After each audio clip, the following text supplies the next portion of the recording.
It's on the website. So it is 5:33. I'd like to call the December 4th, 2018 College Place City Council workshop to order. If you could please stand for our Pledge of Allegiance. I pledge allegiance to the flag of the United States of America and to the republic for which it stands, one nation, under God, indivisible, with liberty and justice for all.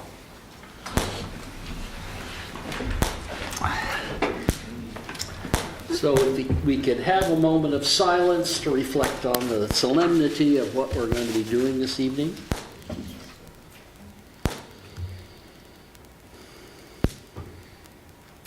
Thank you all very much. Since this is a workshop, no decisions will be made this evening, no testimony is going to be taken. I would like to change one of the agenda items order, and that is moving agenda item 2.05 up to 2.01, since we have a guest with us this evening. And while I would just enjoy Chief Yancey's company, I think we can send him home to be with his wife. So the Regional Fire Authority, you've received a copy of a resolution that we liberally borrowed from the city of Walla Walla, just reformatted to reflect our resolutions. As you all have heard, and you've been to some of the meetings, there's been a proposal put forward to ask the citizenry, the city of Walla Walla, Fire District 4, and the city of College Place to engage in the development of a regional fire authority. And some of the background of this, I think, is important in that we are resource rich in this area for the size of our community, and those three fire agencies butt up against each other with what could be described as kind of overlapping areas that fit together, and while there's been a great deal of work with the fire chiefs of the city of Walla Walla, Chief Yancey and Chief Winter, and Fire District 4, they've done some work to try and realign some of the responses to make it a little more effective. A regional fire authority would allow balancing of resources across the area to provide optimal service both within the city limits as well as out in the county. There's a process that goes on with the regional fire authorities. There'll be a working group established to take a look at how this would happen, establish the guidelines for operation and the process for the establishment of a regional fire authority. And once that is done and approved by the elected officials of the two cities and the elected officials of Fire District 4, that goes out to a vote of the people involved in that. So it would be there would be an election, hopefully all at the same time, with the two cities and Fire District 4 to gain their approval. That should lead, if our citizenry accepts that, it should lead to a more balanced response with kind of the most effective use of resources that we've got. Whether or not it's going to be cheaper or not, probably not. But it will balance that out. The proposal, the resolution before you basically sets out our willingness to engage in a discussion about putting together the operation, the transition and operation part of a regional fire authority. Doesn't obligate the city to do anything other than participate in that, in the development of that kind of the migration plan as well as the operational ability. if it's established, there'll essentially be a board of commissioners that will represent the two municipalities and the fire district, the old fire district, as far as governance and how that's funded and structured will be part of that probably a year-long process of putting together a proposal for regional fire authority to bring forward. Questions? Ms. Selby? So it's all reference to a study and a committee. Are we just committing staff time, or would there also be like consultant fees or anything like that? Right now, it's staff time. There's been a great deal of background work already done, and the staffing part of that will expend a lot of that. There, depending on what else happens, there may end up being some consultant work, but right now it's mostly just getting the three entities involved and saying, here's how we would propose to operate, here's how we propose to cover those entities. So right now, no cost. That may come later. And the City of Walla Walla has already borne some background work to get us to where we are today. Other questions? Concerns? Just keep drinking my water. What are some of the advantages of potentially creating this power structure? Well, the real advantage is distribution of resources. It's response times. You know, if you drive around this area, you'll see. I believe Fire District 4 has 2 fire stations right on the periphery of College Place, one out on Old Milton Highway, another one out on Wallula. Fire District 4, they have a fire station out towards the end of Boulder. Is that as well? The City of Walla Walla has 2 major fire stations, one at each end of town on Rose, and another one out on Melrose? Wilbur, out off of Isaacs. You know, we sit here kind of in between. I think we're about 1.5 miles from Walla Walla's fire station there off of 13th. 12. I'm close. I'm close. You're in the right town. Yeah. Well, I'm almost within a block. We're close there. I think redistribution of resources, using those, and positioning of resources to provide the kind of optimum response across the area. Over time, it should drive down the overall apparatus cost, which, as you know, what our new engine is $450,000. I have no, Chief Yancey, what is your big extension ladder truck cost? It was $805,000 in 2011. So the cost is not insignificant, and by appropriate placing of that, I think we'll eventually end up with better placement of apparatus to be able to respond across there. So we're looking at like sharing toys instead of everyone having to bring like the full set? Well, the answer with that is that if this merges, the fire departments then leave the city and the fire district and fall underneath a regional fire authority, essentially a fire district that covers, at this time, the Fire District 4 and Walla Walla and College Place. So it would just be one instead of one entity. One entity three, so with more integrated with more vertical management.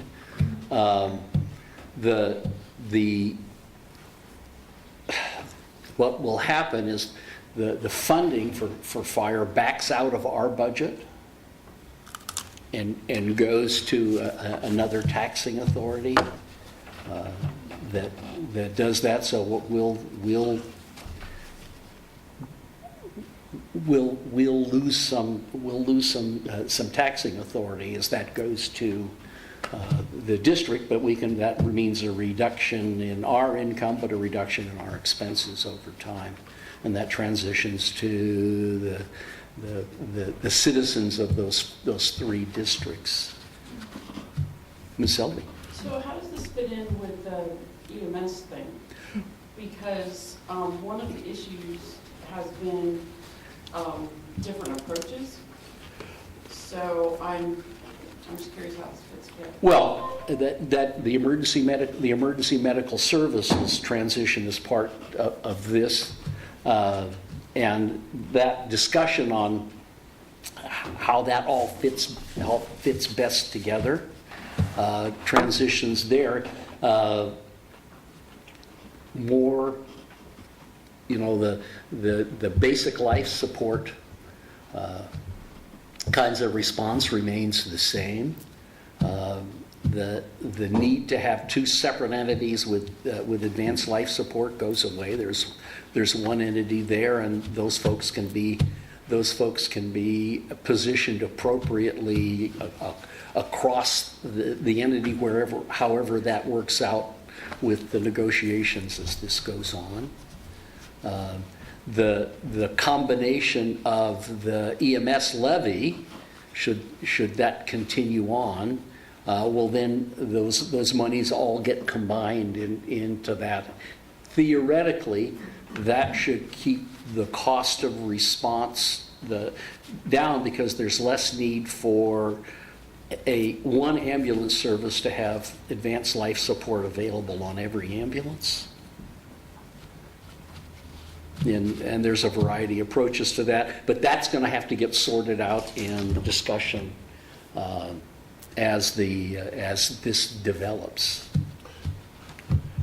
As much as what we're talking about here makes sense as far as a collective, response and funding of this. So it's interesting. I think one of the concerns is the community's loss of identity, perhaps, because then it also could perhaps move to the police departments. You could make the argument that down the road that makes sense to have a shared bucket of response for these areas. And and I'm not saying that's what's happening. I'm just saying as much as it makes sense, there is this emotional component. If I'm not off base there, Mayor. Oh no, you're absolutely right, because it means a change for everybody. We have one of the departments that's staffed with professional firefighters, and the other two are a combination of professional firefighters and volunteers. There's all of that built in. It's not just us, it's everybody else that participates in this, and part of that year-long process of putting together a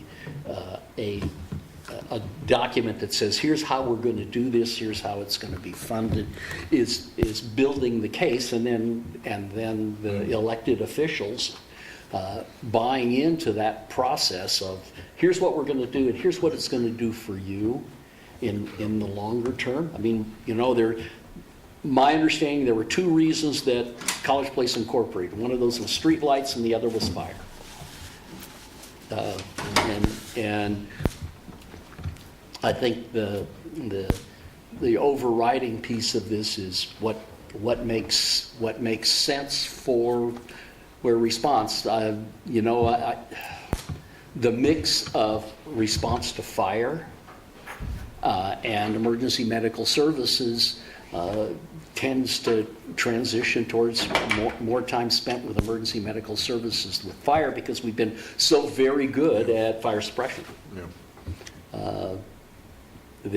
House fires are a rare event, although we've had one, and I know the city of Walla Walla's, you've had a couple this year, haven't you? So as we look at this, how is this best done? And what we're asking now is, let's take a look at it and press from there. It's kind of a middle of the road thing. It's not necessarily, you pull the stickers off and put another city's name on the side of it. It's more of a collective. Yeah, well, I don't Yeah. know what the name will be. The Yeah. name will be an interesting, it's how it's going to be named. We'll place District 4. Well, So, well, that part's done. so we'll see from there, and the three that are involved in this make the most sense since we cover a majority of population in the county. Yeah. But this could expand beyond that. Yeah. We have another fire district out West County that's doing things, and we have miles and miles and miles and miles in between there that we have to consider. But we think that there's been a lot of background work by the three chiefs looking at, starting with, how do we pay for EMS? But the discussion has grown to what's the best way to serve the citizenry, and how do we do that in a manner that best serves all at the least cost, because it's all expensive. But then it's only money. Could you tell us a little bit more about just the, kind of what the power structure would be like? I mean, at this point, we hire the chief, he runs the department, we've got a good rapport, good connection. Whereas it sounds like if we created the Regional Fire Authority, we'd have a different power structure where they'd be independent from us. Well,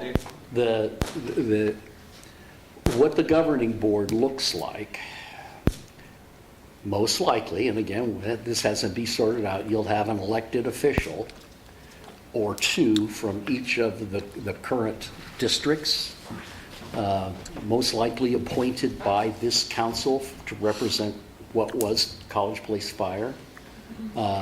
There may be, depending on how it's structured, there may be a direct election of other members on that. But I would envisage that both the city of Walla Walla, the city of College Place, and what was Fire District 4 would be appointing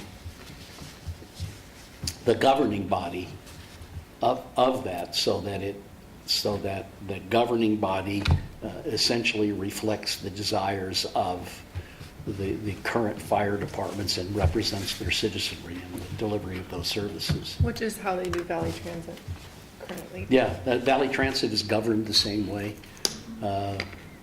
Little heavy on the city of Walla Walla side, but 3 from the city of Walla Walla, 2 from the county, and 2 from College Place.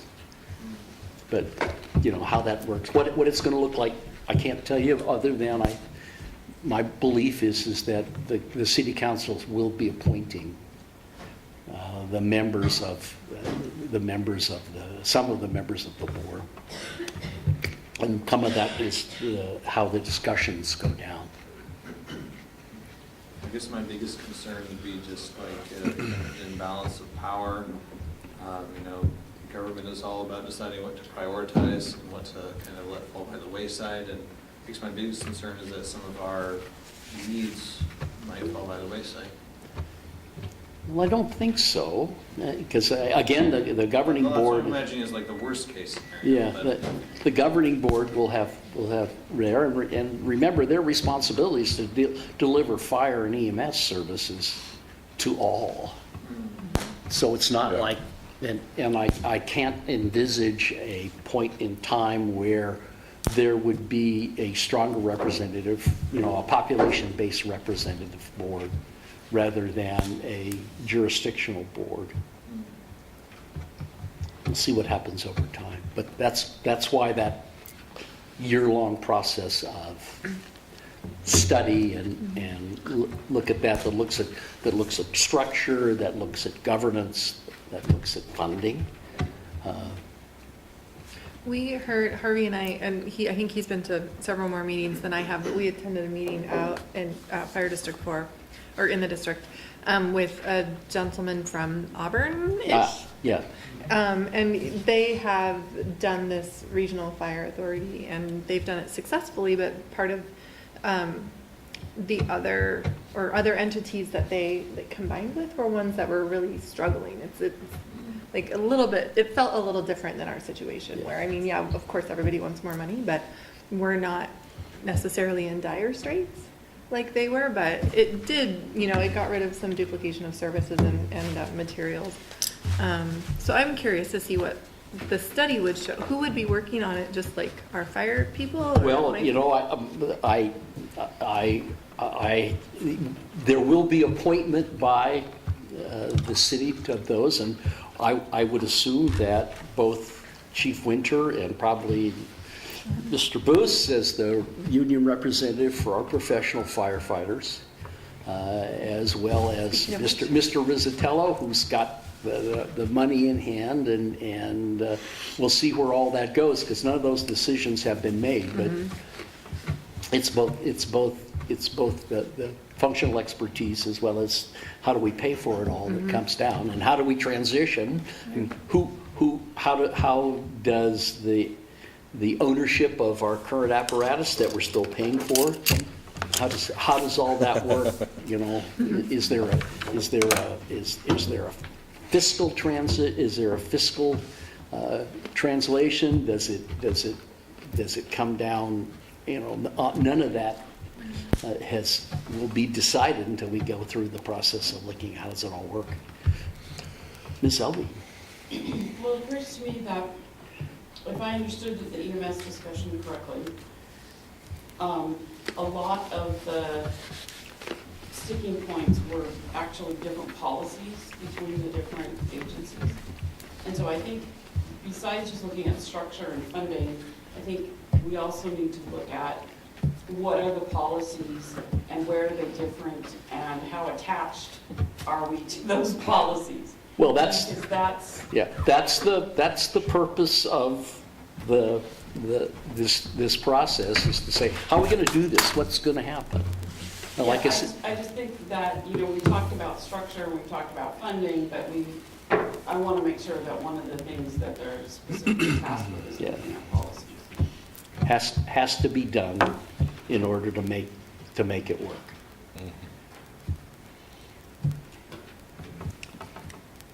Questions? Comments? Exciting.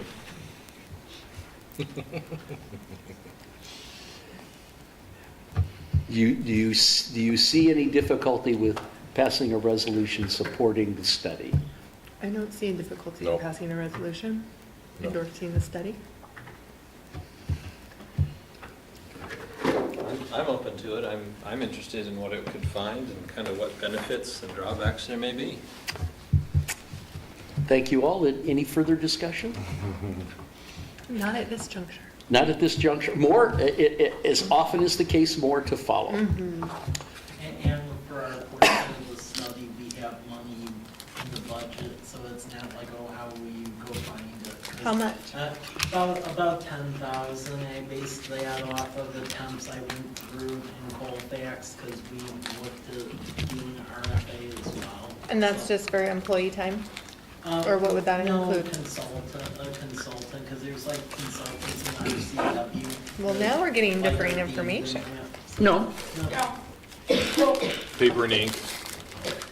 you weren't here when I asked if this would just be staff time or would there be consultants. This is just staff time. So if we were going to spend that money for consultants, that would come back to us? Mm-hmm. Yeah. Okay. Cool.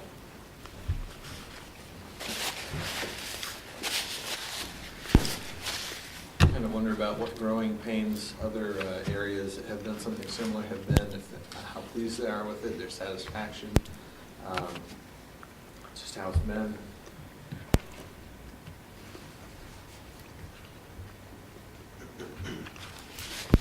With that, we'll go from there. Thank you all very much. Thank you, Chief Yancey. Ms. Kilgore. Mike,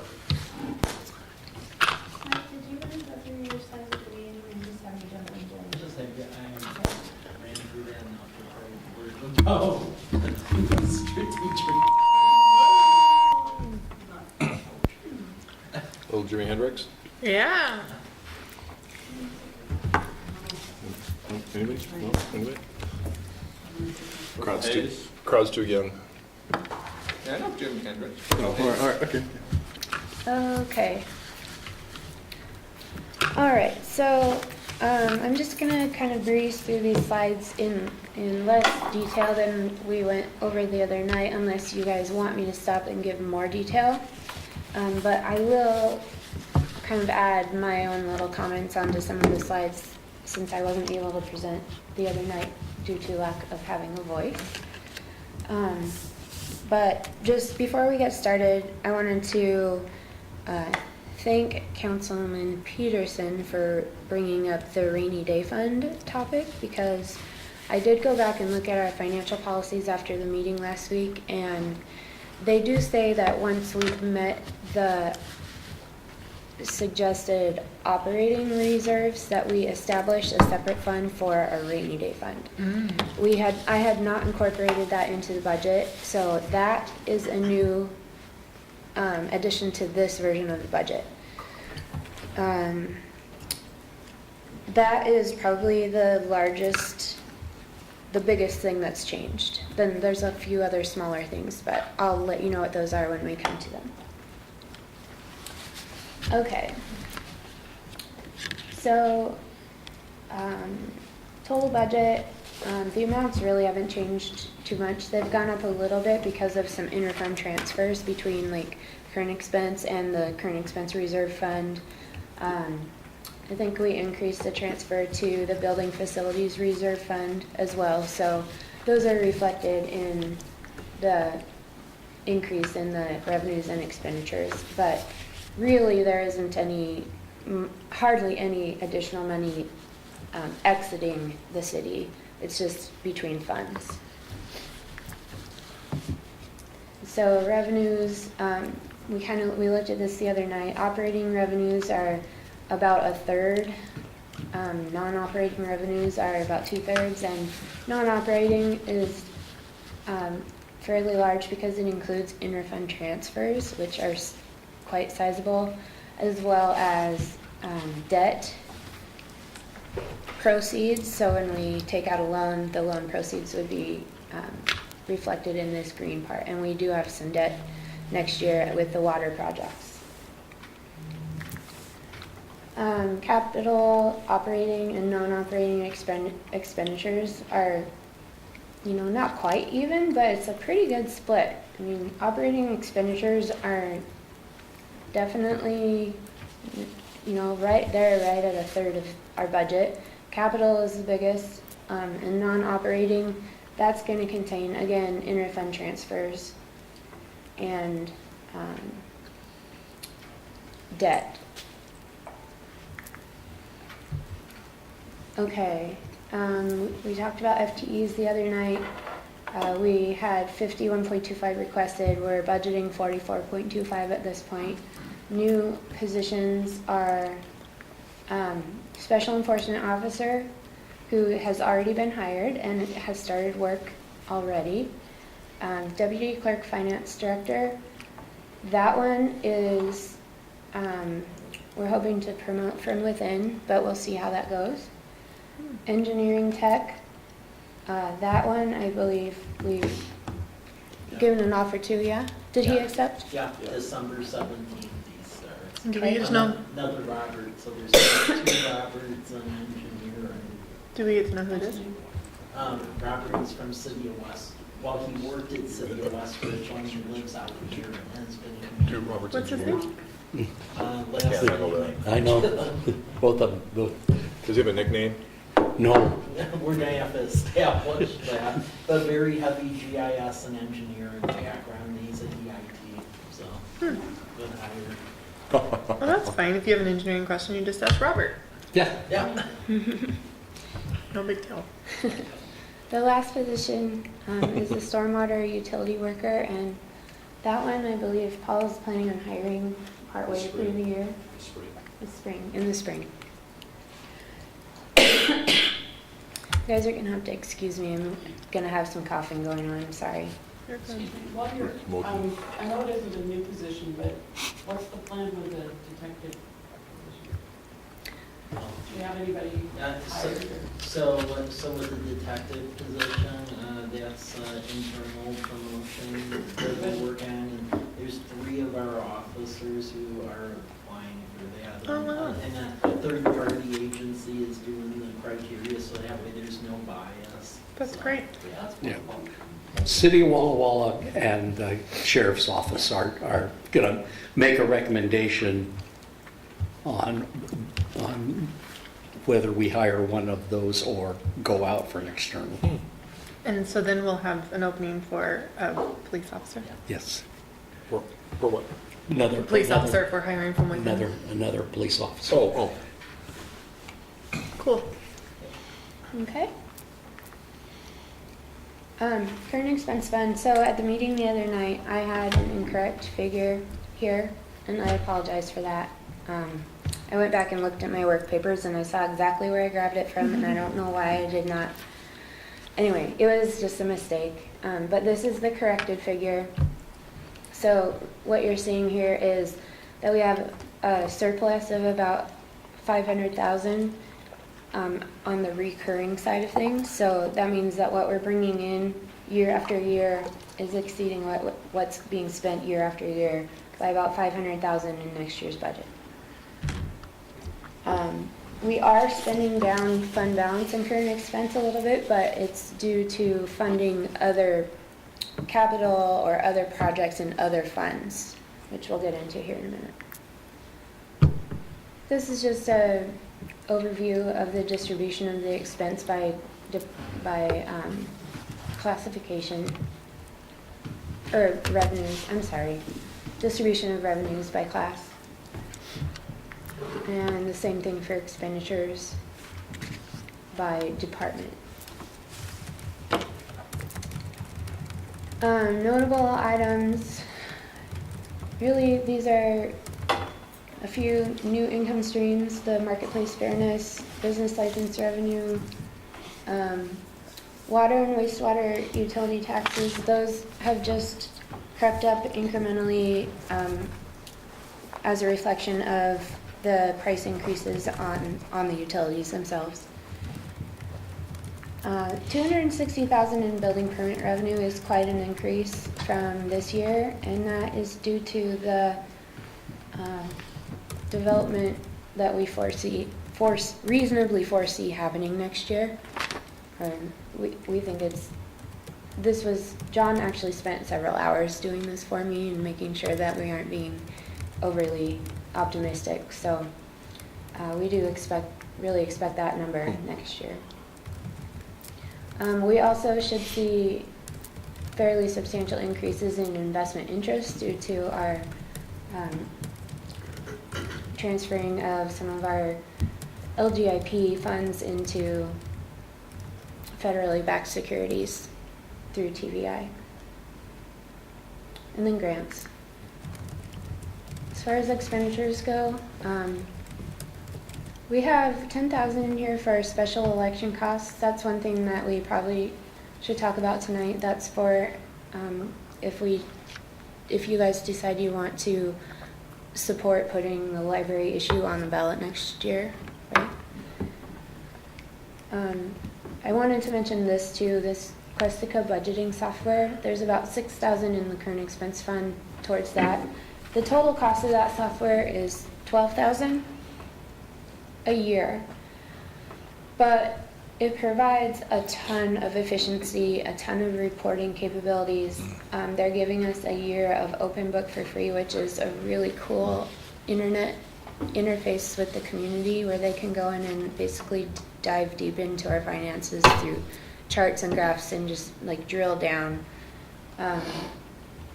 This software would make doing a biennial budget much simpler for the person preparing it, as well as forecasting. You know, we decided last spring, instead of moving forward with a biennial budget for this period, I was going to provide you guys with a forecast, which I am still intending to do, and I would really love to do it with this software after the first of the year. So next request is a similar type of software purchase, and it's basically to create significant efficiencies in reporting requirements for the clerk's office. Public records. Yeah. The rest of these are net motion. I really don't know what that is. Yeah, so but net motion, that's one of the last requirements to be like a fully certified police agency, because Troy's trying to pursue that accreditation. And part of that is that net motion. It's just additional dual layer security requirements on the police server and all the IT infrastructure over there. excuse me. There's 14,500 for a live scan fingerprint system. That is funded almost entirely by a grant that Marianne applied for this year and received. So the city's out of pocket on that is really only about, well, it's 10%, so $14.50. We also increased stipends for transporting, software for transporting patients, and $10,000 for the Blue Zone project.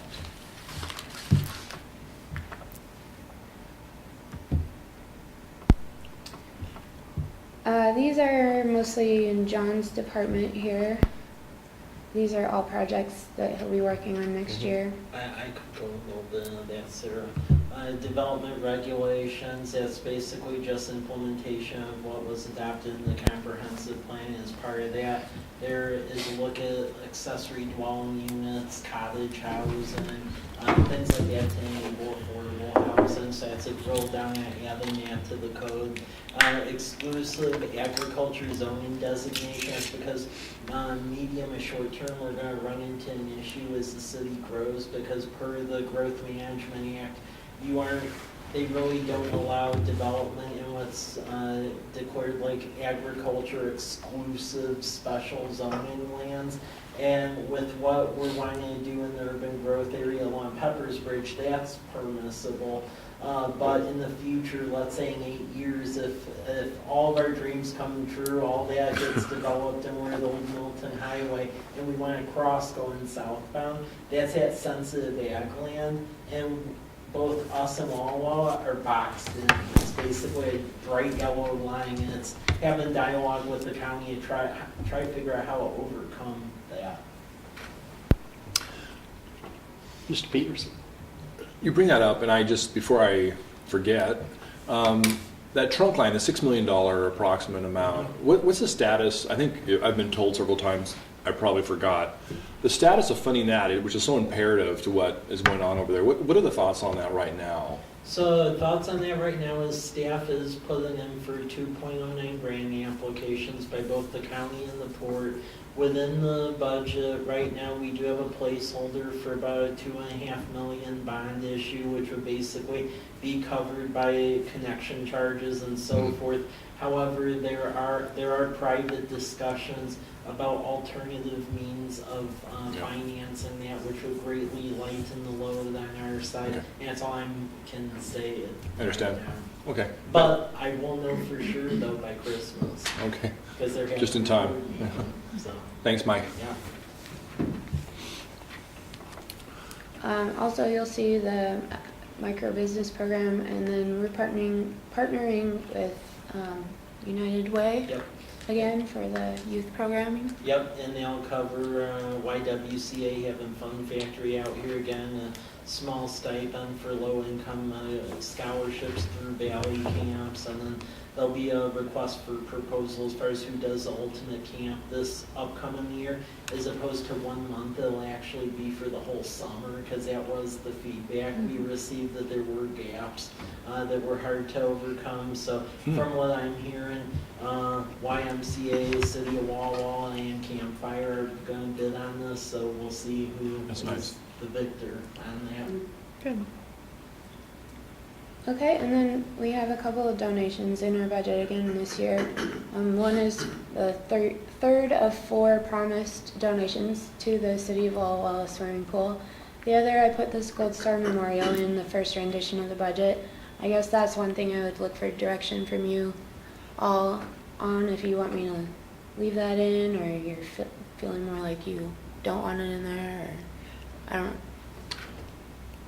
I had a question on that. I wasn't at the council meeting when Penny came in and talked, but I heard her presentation at Exchange Club, and so I'm curious what that $10,000 does for them. I can't recall what Walla Walla is doing, or if they're doing anything, or just, I guess I want to They're know doing more it. about that level, or was that discussed? Yeah, they did. Walla donated the land. I think that was their commitment to that and the upkeep of it into the Okay. future. Yeah. They haven't got a funding plan yet. And actually, she didn't make an ask at the meeting, but came back later with an ask for 10,000. Okay. So I think I think it's premature to say they're going to get 10,000, but I would recommend that we put the placeholder Yeah. in there. I support that. Yeah. Okay. That I wouldn't be comfortable that the decision just gets made by approving the budget, Right. but I think having a placeholder for it makes sense. Yeah. Yeah, that's we have a request, but I think it's a little premature. I want to see their action plan for setting it all in motion. Yeah, well, that's the piece of this that I think is missing. They're still in the stage that the World War II memorial was in 3 years ago, because it took about 3 years for them to get it all put together. This is a much less ambitious project than the World War II memorial, but still, they're going to have to They're going to have to put together some funding to be able to cover the cost of the erection, and apparently the electrics have already been donated. So it's a matter of seeing where they're going to go. Yeah. Okay. Moving along, we'll talk about current expense FTEs. This is just the FTEs of that last FTE slide that we looked at that are actually housed in the current expense fund. So requested 39, budgeted 33. You can probably guess which department requested the 6 that aren't in there. Accounting? Just guessing. No. But that'd be great, right? That would be awesome. Well, we don't have any place to put them. They'd be right in. Yeah. Please. Yeah. So I'm sure that request is going to pop up every year. Yeah. So, We'll get there. Getting there. yep, a little at a time. And you may remember, we actually do have a plan for staffing increases over time, so. That's right. Yeah, Harvey and I presented that about a year. Yeah, that's right. We'll as we see what happens through this year with the balance of the recurring funding versus recurring expenses, there'll be some additions probably in 2020.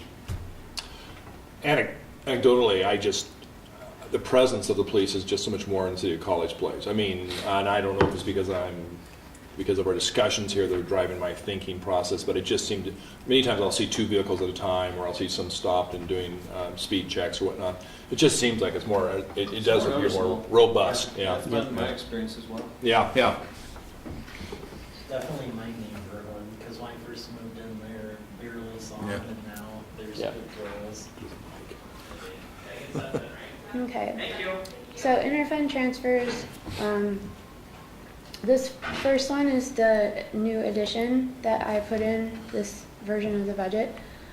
I established a new fund number 5, current expense reserve, and I'm putting in this version $200,000 in it to begin with.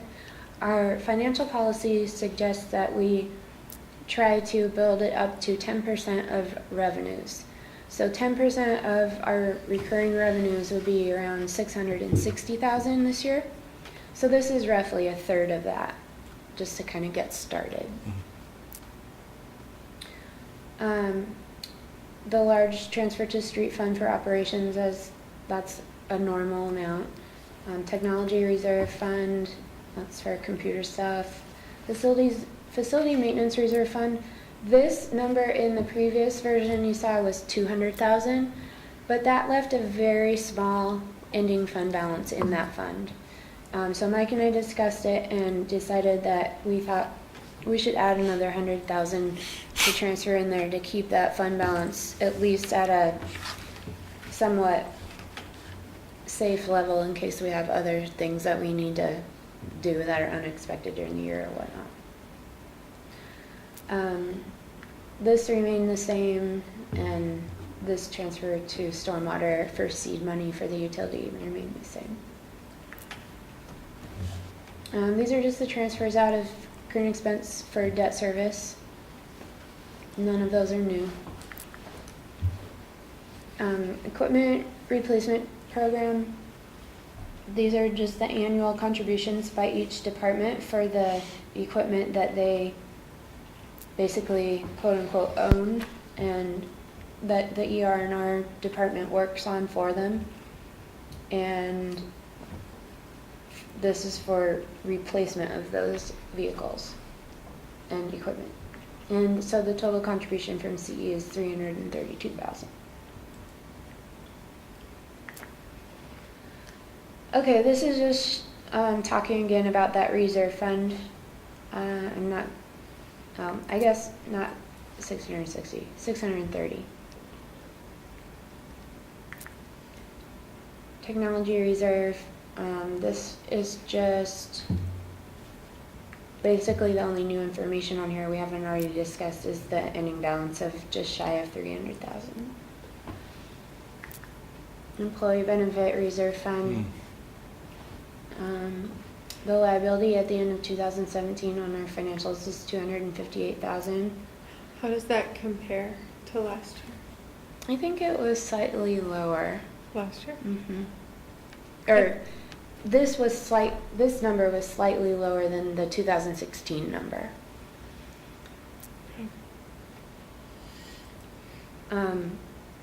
Part of that was because we paid out the one really large overage that we had. So yeah, I guess that's what I'm asking for. Like that's all This is kind of what I would expect going forward. Okay. Like Okay, it cool. should kind of hover around mid 200s. Okay. Street fund, basically this looks upside down. Recurring revenues of 638, recurring expenditures of 743.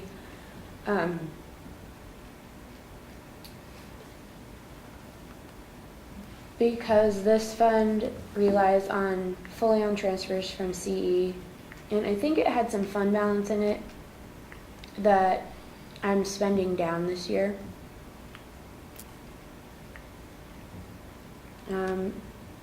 Minimum policy ending fund balance in this fund is 60 days O&M, which is 122,000. We're going to end with around 150,000. That's just a snapshot of what the revenues look like year over year. It's primarily funded by fuel tax and transfers from CE. There is a small grant in there from DNR for street trees. This is just a picture of the expenditures year over year.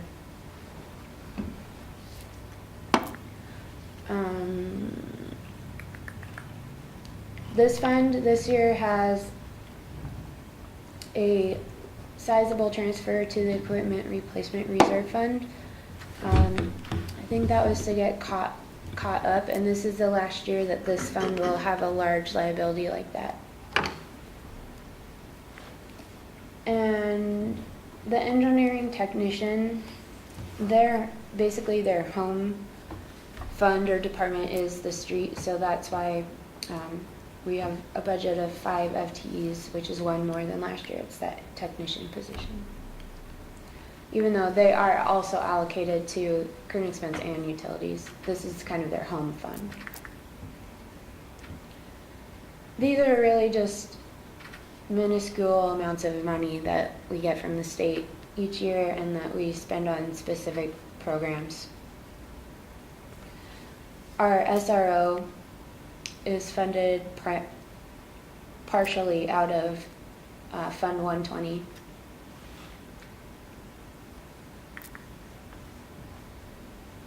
This one, I don't know if you guys want me to keep this in here or not, because this is a really tiny ending fund balance.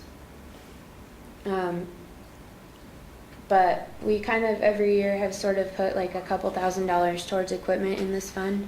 So I put it in there this year, but I'm not sure that, you know, what do you guys think? Can it go somewhere else and still be for? Well, it's not even Undesignated? for anything designated. It's like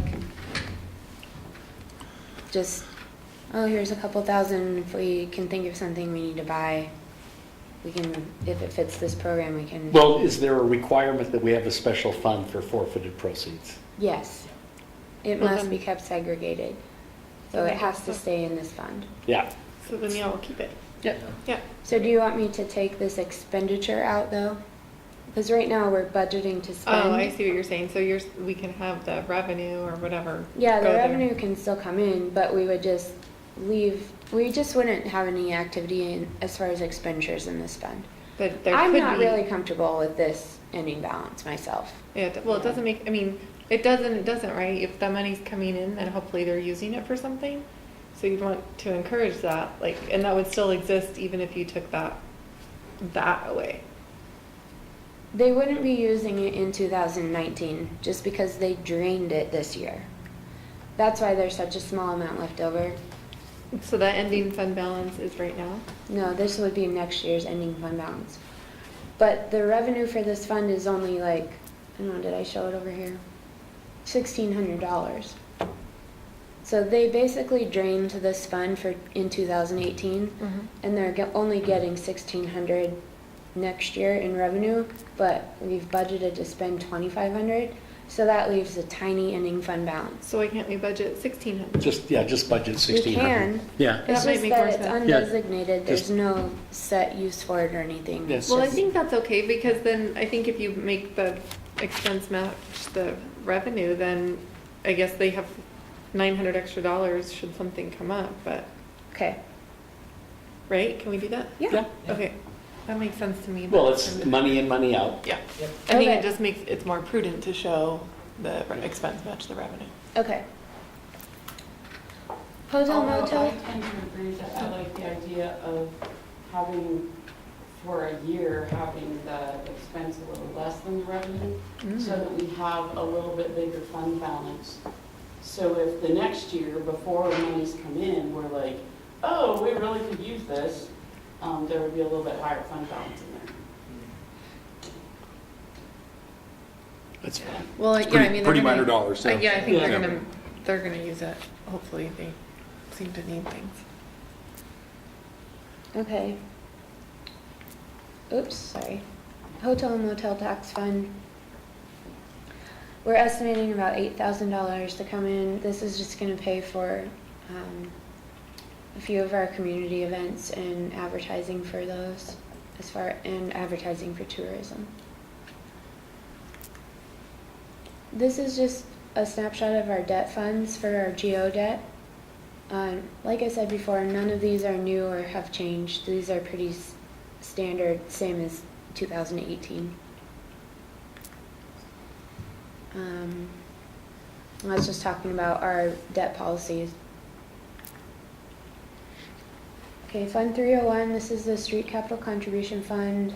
This is where we deposit funds collected from developers for mitigating their effects on traffic and roadways and whatnot. And we're expecting about $85,000 from Homestead and Villages at Fort Walla Walla. We've budgeted $86,000 to transfer to the CARS project for signalization from the Hayden Homes project, and $10,000 budgeted to transfer to Street Improvement Fund for a four-way stop at Whitman and Larch. Excuse me. REIT 1, we're budgeting about $160,000. This will be used for the annual chip seal program and to seal coat Whitman Drive. REIT 2, we're also budgeting $160,000. And we're also budgeting $55,000 in proceeds from the sale of Kiwanis Park lot, the one that we've surplused. And we have a couple of expenditures in this fund. This one for sure will happen. This one is kind of in here as a placeholder in case we get to the point where we need to spend some money on that. And to be perfectly frank with Lions Park, 2019 is the year of the fundraising campaign for that, because regardless of getting our CO grant, to actually separate out the pond, there's still extra monies. And we talked to Sherwood Trust and other folks where I feel we have a good shot to make that a reality. But to have that fully funded, it'll be out to 2020 for construction.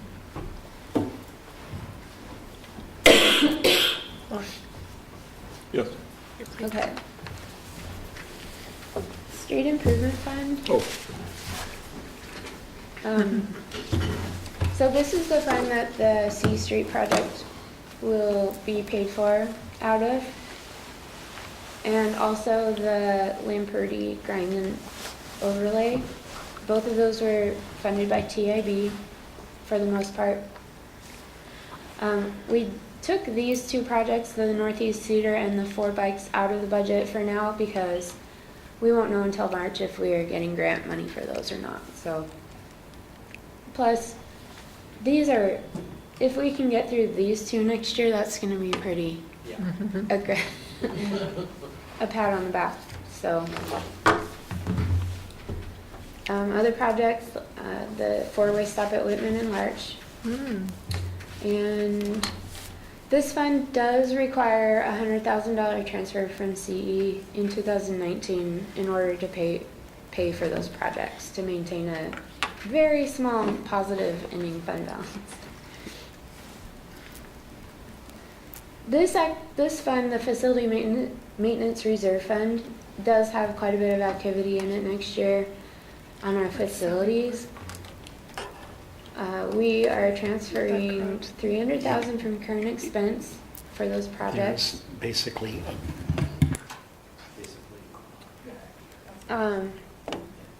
We're budgeting for a fire system update in this building, a lighting update in this building, which hopefully will be paid for with some grant funds. Remodel the holding cells into office space and move the Sally Port to the other building, the PD building. Interior improvements to the police department, fire department renovations. What is that for the fire department? Because we're doing the kitchen or something right now. Bathroom. Whole bathroom right now? No, Whole kitchens. bathroom? This That's is bad. showers and, isn't it further renovation of the other kitchen? The other kitchen. Downstairs kitchen. Yeah. Yeah. Oh, okay. And then admin office addition, this is a little bit of minor remodel in the admin side. We're running out of space over there. And then parking lot completion. This is just to do the south side of the lot, right? The part of the lot right out front here, it's all decayed and crack, and we're gonna make an attempt at trying to get someone to do it again. If you recall, this past year, we weren't able to, because by the time the capital budget passed, everyone around here was busy, and the price went up about 4 times what it should have been. Okay. Moving right along, Equipment Reserve Fund 320, this is just where the vehicles and equipment are purchased out of. This is basically the holding fund for the money to fund their replacements. We talked about these transfers already when we talked about the current expense fund and street funds, so I'm not gonna go through them again unless you guys have questions. Economic Development Funds, this is the fund that CARS project was funded from, and I've basically just budgeted the remainder of the fund balance in here for closeout on CARS. It's about 230,000 is what we have in there, so that's what I budgeted. This should end with a zero balance next year. Okay, and then, well, now we'll get into the utilities. So first we'll talk about the water utility. One thing I wanted to point out to you guys is that these two funds, 425 and 426, were originally, their name was originally Water and Sewer Revenue Bond Funds, and Water and Sewer Revenue Bond Reserve Fund, or whatever. These no longer have anything to do with the sewer utility, so I'm proposing a name change of those two funds as part of adoption of the budget, just to take sewer out of the name.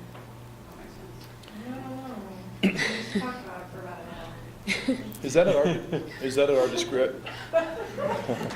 Is that at our discretion, or is that a chart of accounts with the state? That's our discretion. Okay. Okay. So, let's see. So the water utility budget, of course, is based off the model that FCS helped us put together a couple of years ago. We're going into the third year of your 3-year rate approval that you guys did after that study. So 2019 will be the last year of the rates that you guys approved, and so in 2019 we will have to revisit this. I'll do another forecast and bring back to you suggestions for future rates. But for next year, the O&M rate is scheduled to increase by 9% and the debt rate by 2.5%, which results in a combined rate of 6.3, which equates to $1.33 on the O&M base bill each month and 12 cents per 1,000 gallons of usage. Excuse me. Okay, this year, I don't know if you guys recall, but we've been increasing this rate-funded capital amount each year. We started with 100,000, then 2018 was 200,000, 2019 will be 300,000 that we're contributing to capital out of rates. We're also making about 50,000 in transfers for equipment reserve. 60 days O&M is a minimum operating fund ending balance amount. That equates to 220,000, and the fund is ending with 650,000. So it's more than covering the minimum policy amount. Water utilities, no change in the FTEs.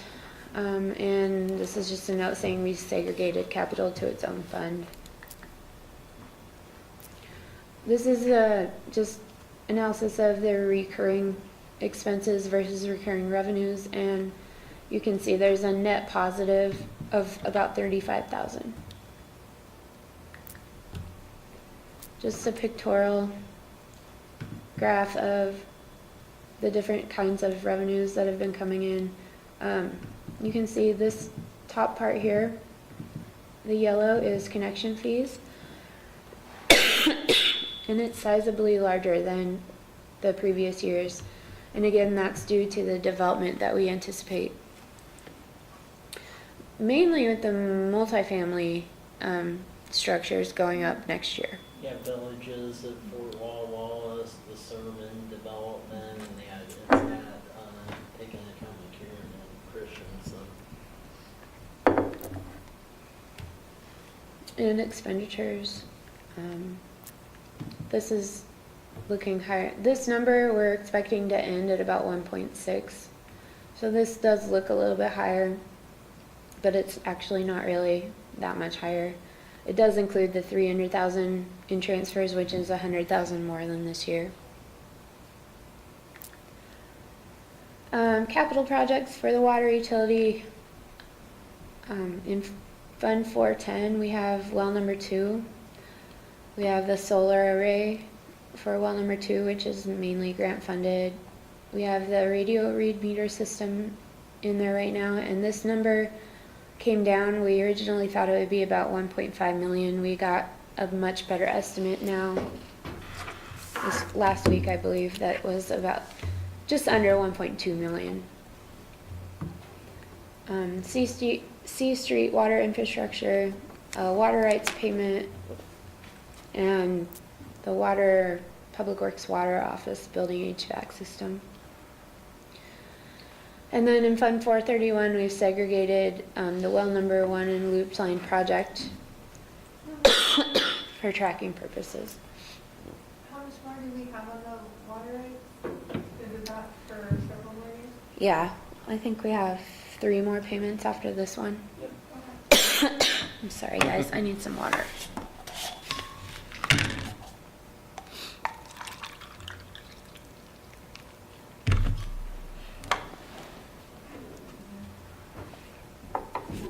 Okay. Funding. We have a legislative appropriation for well number 2, and then we have grants for the solar array. That actually increased in price. It did, I'll And- go over that in my section. Yeah, so I missed fixing that, I'm sorry. But we still anticipate the grants to cover the majority of it. I'm losing my voice now.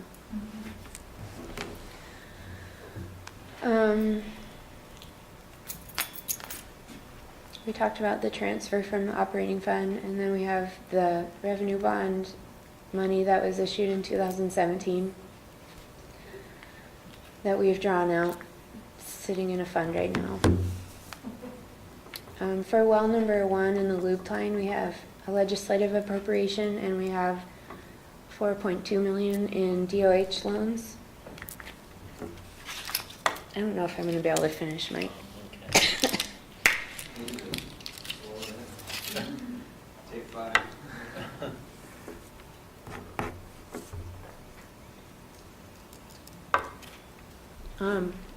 I wanted to note on here that we are paying off. We have to budget showing the loan forgiveness as a payoff of principal. So this number is really large, but $1.5 million of that is forgiveness.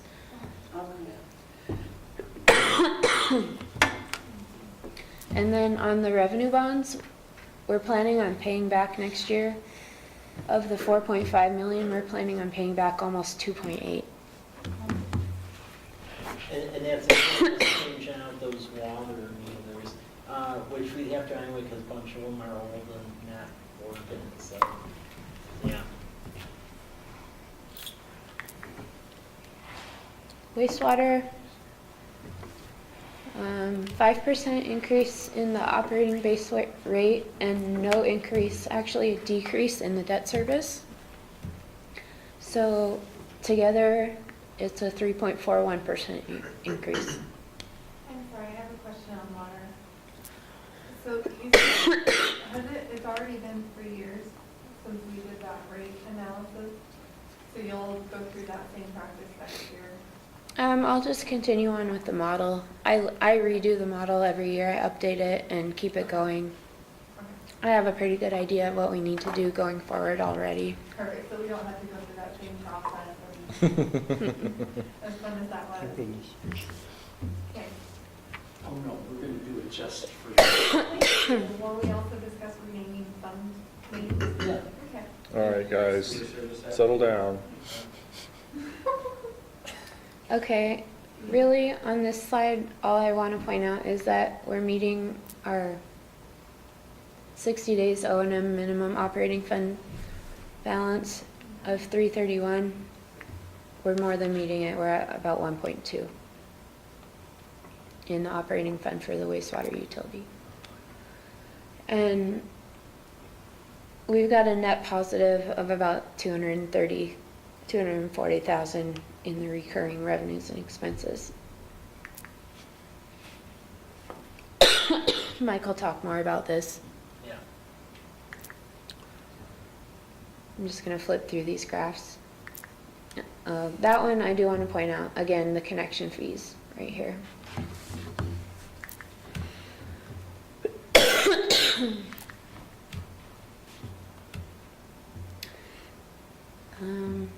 Mike, you want to talk about these in Yeah. your part? Okay, Yeah. since I am barely hanging on here. This is just showing funding for the capital. There's the connection fees. Then 800,000 in grants from CURB, Port of Walla Walla and Walla Walla County. We're hopeful we'll get those grants. A $200,000 transfer from the operating fund. Transfers in for equipment replacement. Do you guys remember, as part of our rate structure, we decided we were going to take the excess debt collections and use them to help fund operating to decrease the amount of rate we had to increase? That's what this is. This is a transfer of surplus debt into funding capital. And then this is just a plug. We don't know necessarily what this funding option will end up being. This is what Mike was just talking about, but this is a plug for now.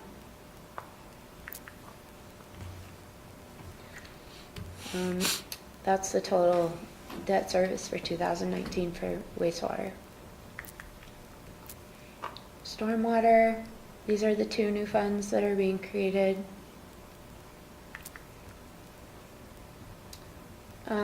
Seed money from CE, 1 FTE, policy mandated ending fund balance of 40,000. We're going to end at about 53,000. And then this is the projects and purchases for capital. And as part of the funding structure for the street sweeper, we have to take out a loan from USDA, but we're planning on paying that right back. Basically, just so we can get the grant, we're taking the loan, but then we're going to just pay it right off. So USDA only gives the grant if you take their whole package. Preliminarily, I've been told that that's going to be about a 75% grant on that, but we have to take the whole grant or else leave it. So. I love that, yeah. So this just kind of itemizes out the funding sources for each project and purchase. You guys have any questions on those? Okay. ER&R, basically this fund is just, it services the other funds by taking care of their equipment, and it's basically whatever goes out in expense of taking care of those equipment pieces is brought back in by the funds that used the services. That's just a historical graph. And we've been spending down the fund balance the last few years because it had accumulated in there.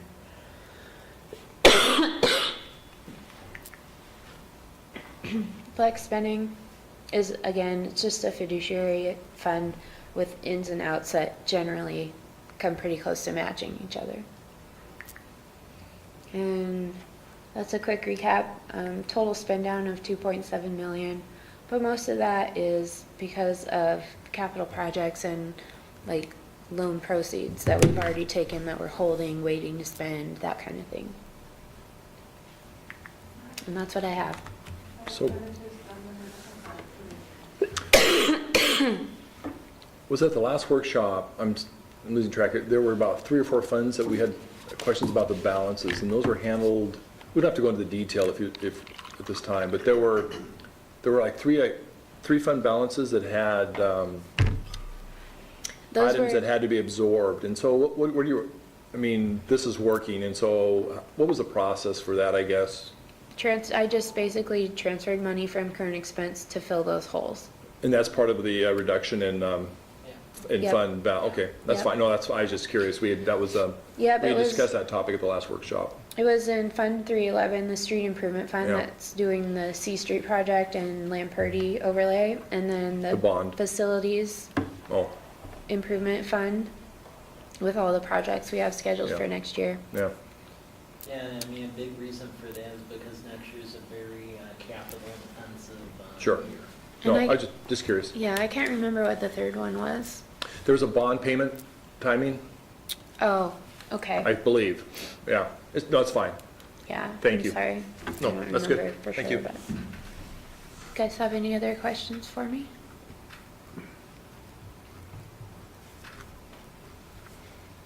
Is there anything that jumps out that you don't want me to bring back to the meeting, or? I would like to get rid of that. Looks good. Thank you for all that Okay. you put into it. So we Thanks. will bring this back to you next week. I just want to say that one of the things I keep writing to people about is how we're doing a good job of getting our budgets in really good shape, and things like the funding study and equipment reserve fund, and setting a policy for how much fund balance is needed and all of those things. And I think just in the time that I've been on the council, I see that those policies are starting to make the budget work, at least for the council, much easier. Mm-hmm. Yeah. So I really appreciate all that hard work, but also strategic thinking. That makes sense. Thanks. This, Yeah. we're in very good shape. We really are. Especially in current expense, we should be able to continue to do the kinds of things that we're doing with a modicum of slow progress.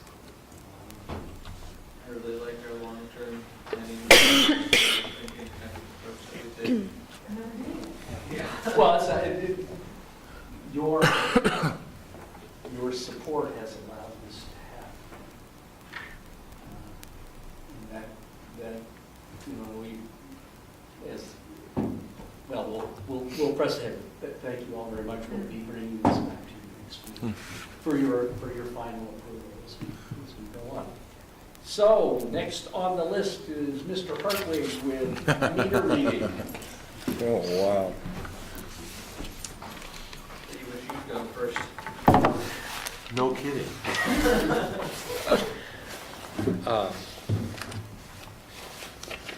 I'm going to pass this around. I just got this afternoon in regards to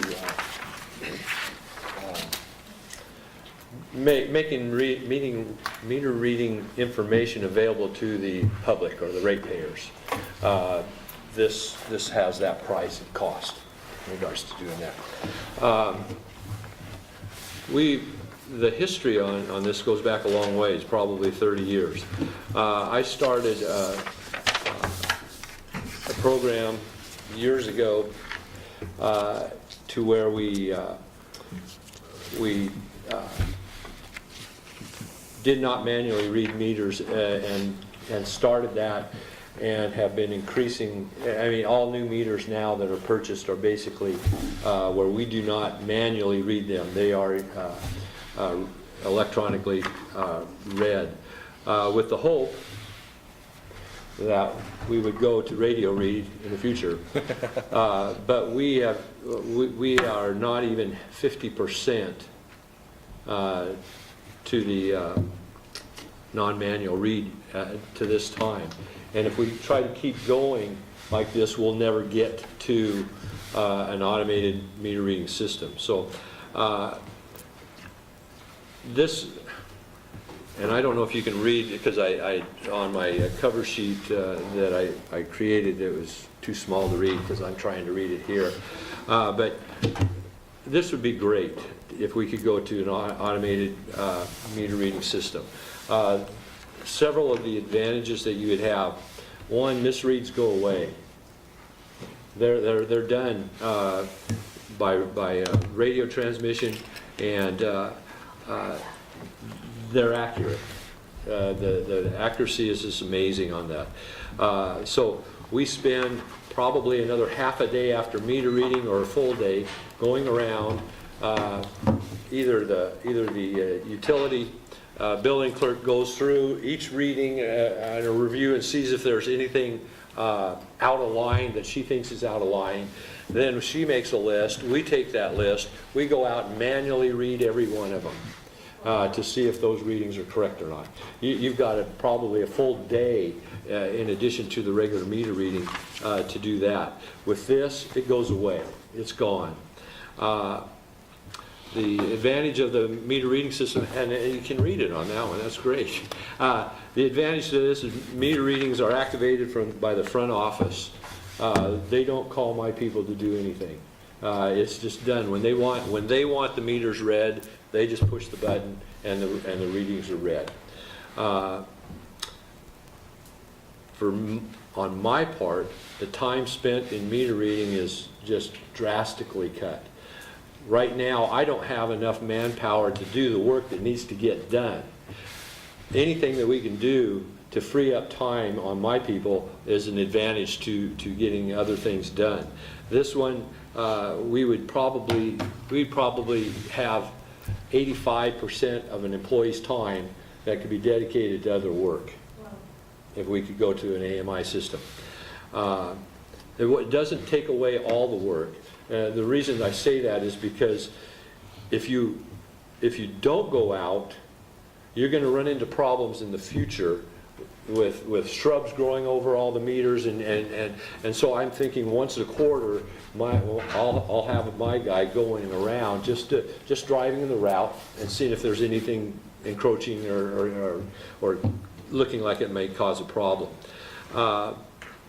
Closing reads, we get if somebody moves, we get called from the county for closing. The funding agencies for closing reads. So we have to go out and take a reading. That goes away. So you're not only dealing with saving the manpower, you're saving your equipment. Usage can be tracked by time of day, and you will get notices after the readings are called in, and they'll say, hey, at 2 in the morning, we had a bunch of water used. And that will notify us of a high usage, gives us an alert that we can contact the resident, or we can go out and see if we got a problem. That goes into the next thing, which we are notified if suspicious usage happens. So basically the same thing. Winter averaging pretty much goes away. In a winter, if we can't get out and read, and Lisa's experienced that, if we can't go out and read, then we have no readings to get a usage, and we have to average. That goes away. We'll get the readings. Very few exceptions. The exceptions might be if the meter pit is filled with water, we might not be able to get a read at that time. We'll have to go out and get it. But most of the time, we'll be able to get a read.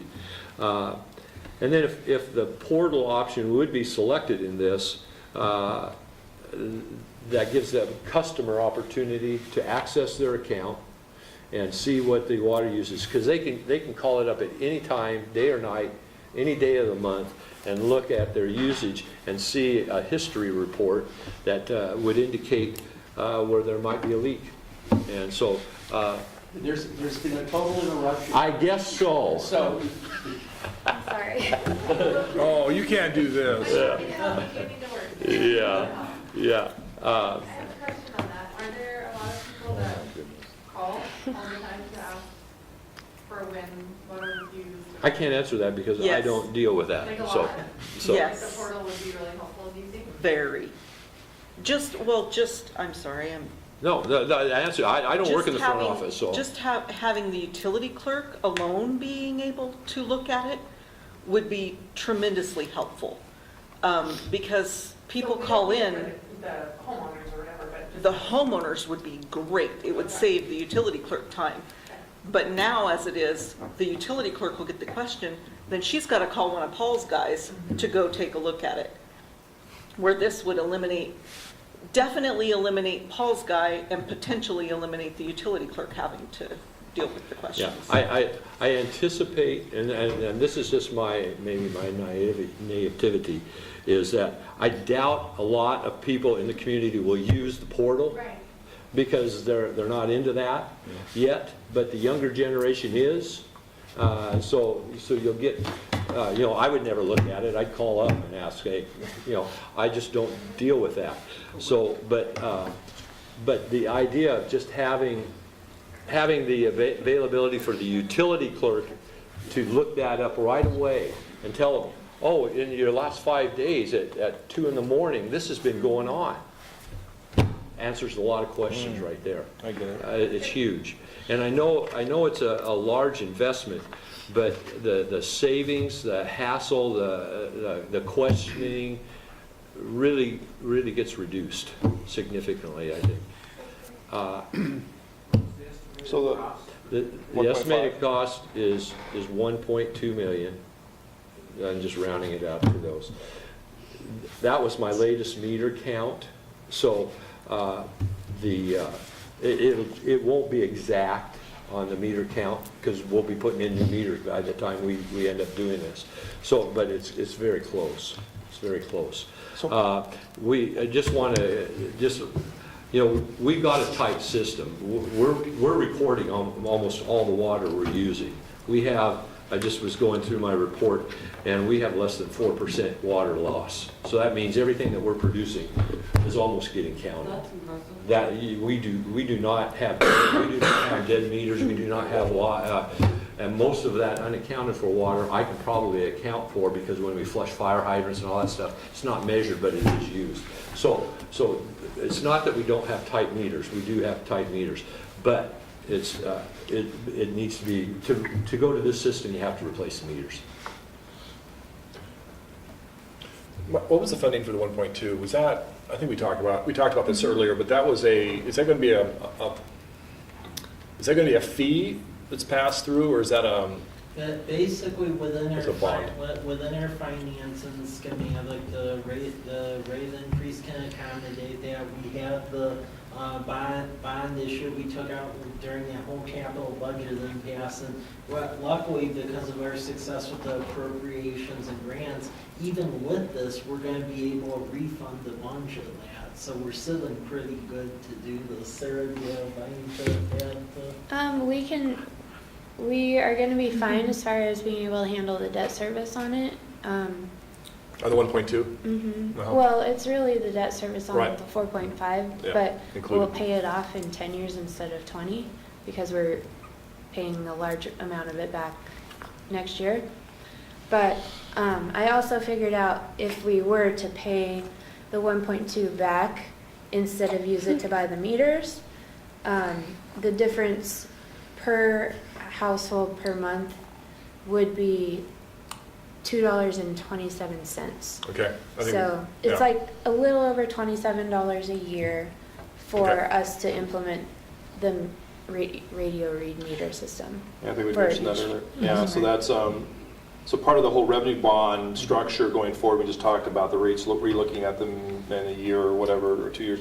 So that's part of that component, comes out to $2 a month.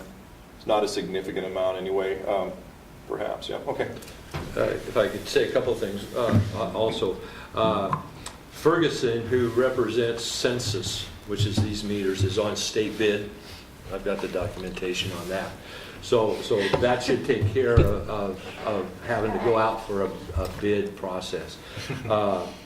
The other thing is the meters that we have I like them, but they're a complicated meter, and I got one man on the crew that can deal with that stuff and get them to work. It's that complicated. And so this takes that away. It makes it easy. Census was a meter that we had used for many, many years, and probably 40% of our meters are still Census, and they're a great meter. And it would be great, just to free up the time as well. What's the process for if we decide to get this rolling? What is that? Is that to council for the? Yeah. How does that work? Is it just so of the funds we talked about, the $4 million? So Yeah. The utilization of those for that is just a council, Yeah, so basically, first of all, it's approving a budget, second of all, with this discussion, if you're all okay with it, we would further on the discussions with Ferguson and Yeah. Census, and ultimately that contract and everything would come back to this council for approval. And then as far as the install on those meters, it would be a contractor with Ferguson Census, because you see how small our public works crew is. It'd probably take about another 20 years to do it ourselves, So so the- we need to. the 1.2 includes installation costs? Pardon? The 1.2 million includes installation, Includes, labor? it includes purchase of the new meters and installation. Okay. And then what would their timeline be? Pardon? What would their timeline be for installation? We haven't talked with them, Oh, okay. but I wouldn't anticipate that would be long. I mean, changing the meters would take long. Well, I can only speak for myself. I personally support this, yeah, Yeah. as a councilman. Questions? One question here, kind of technology, like what powers the meters? Are they connected to the house's electrical or the battery of some Battery. sort? Battery. And then Okay. radio wave? Yeah. Yeah. Communication. So do we maintain the battery? When the battery goes, you just pull the radio component out and put in a new one. Yeah. Any expected life? You know, they say 20 years, but, you know, they haven't 19. been that long. Yeah. So, Okay. They're under warranty Those- for 20, they go Those- to 20. Give them a warranty. Uh-huh. And they fail at 21. Right on the sky. I appreciate the using technology to redirect humans as opposed to laying humans off. So Mhm. I like this approach. Mm-hmm. Agree. I forgot to mention one thing. There This it is only for our meters. Yeah.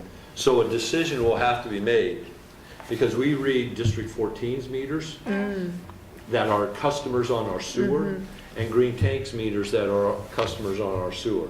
So this would not eliminate reading if we want to read those districts' meters so that we can base their bill on their winter usage.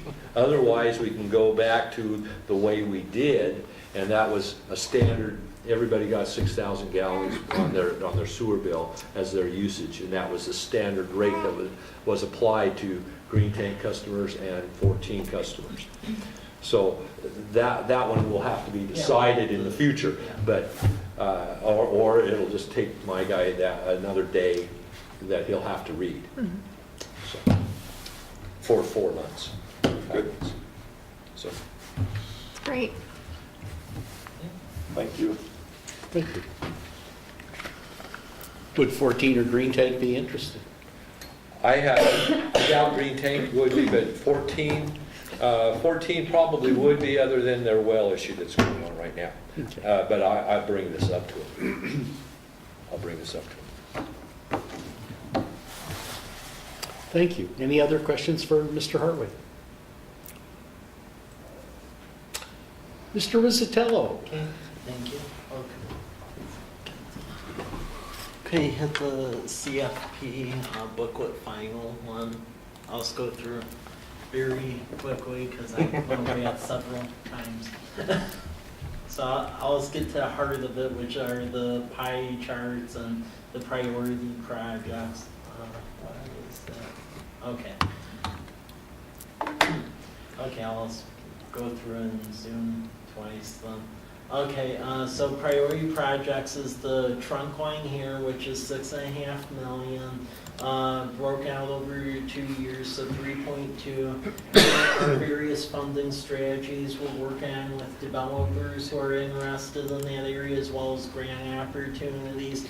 So this is a work in progress. I feel that I don't know much more of where this all lands. I would say this winter, and a substantial part I should know in a couple weeks.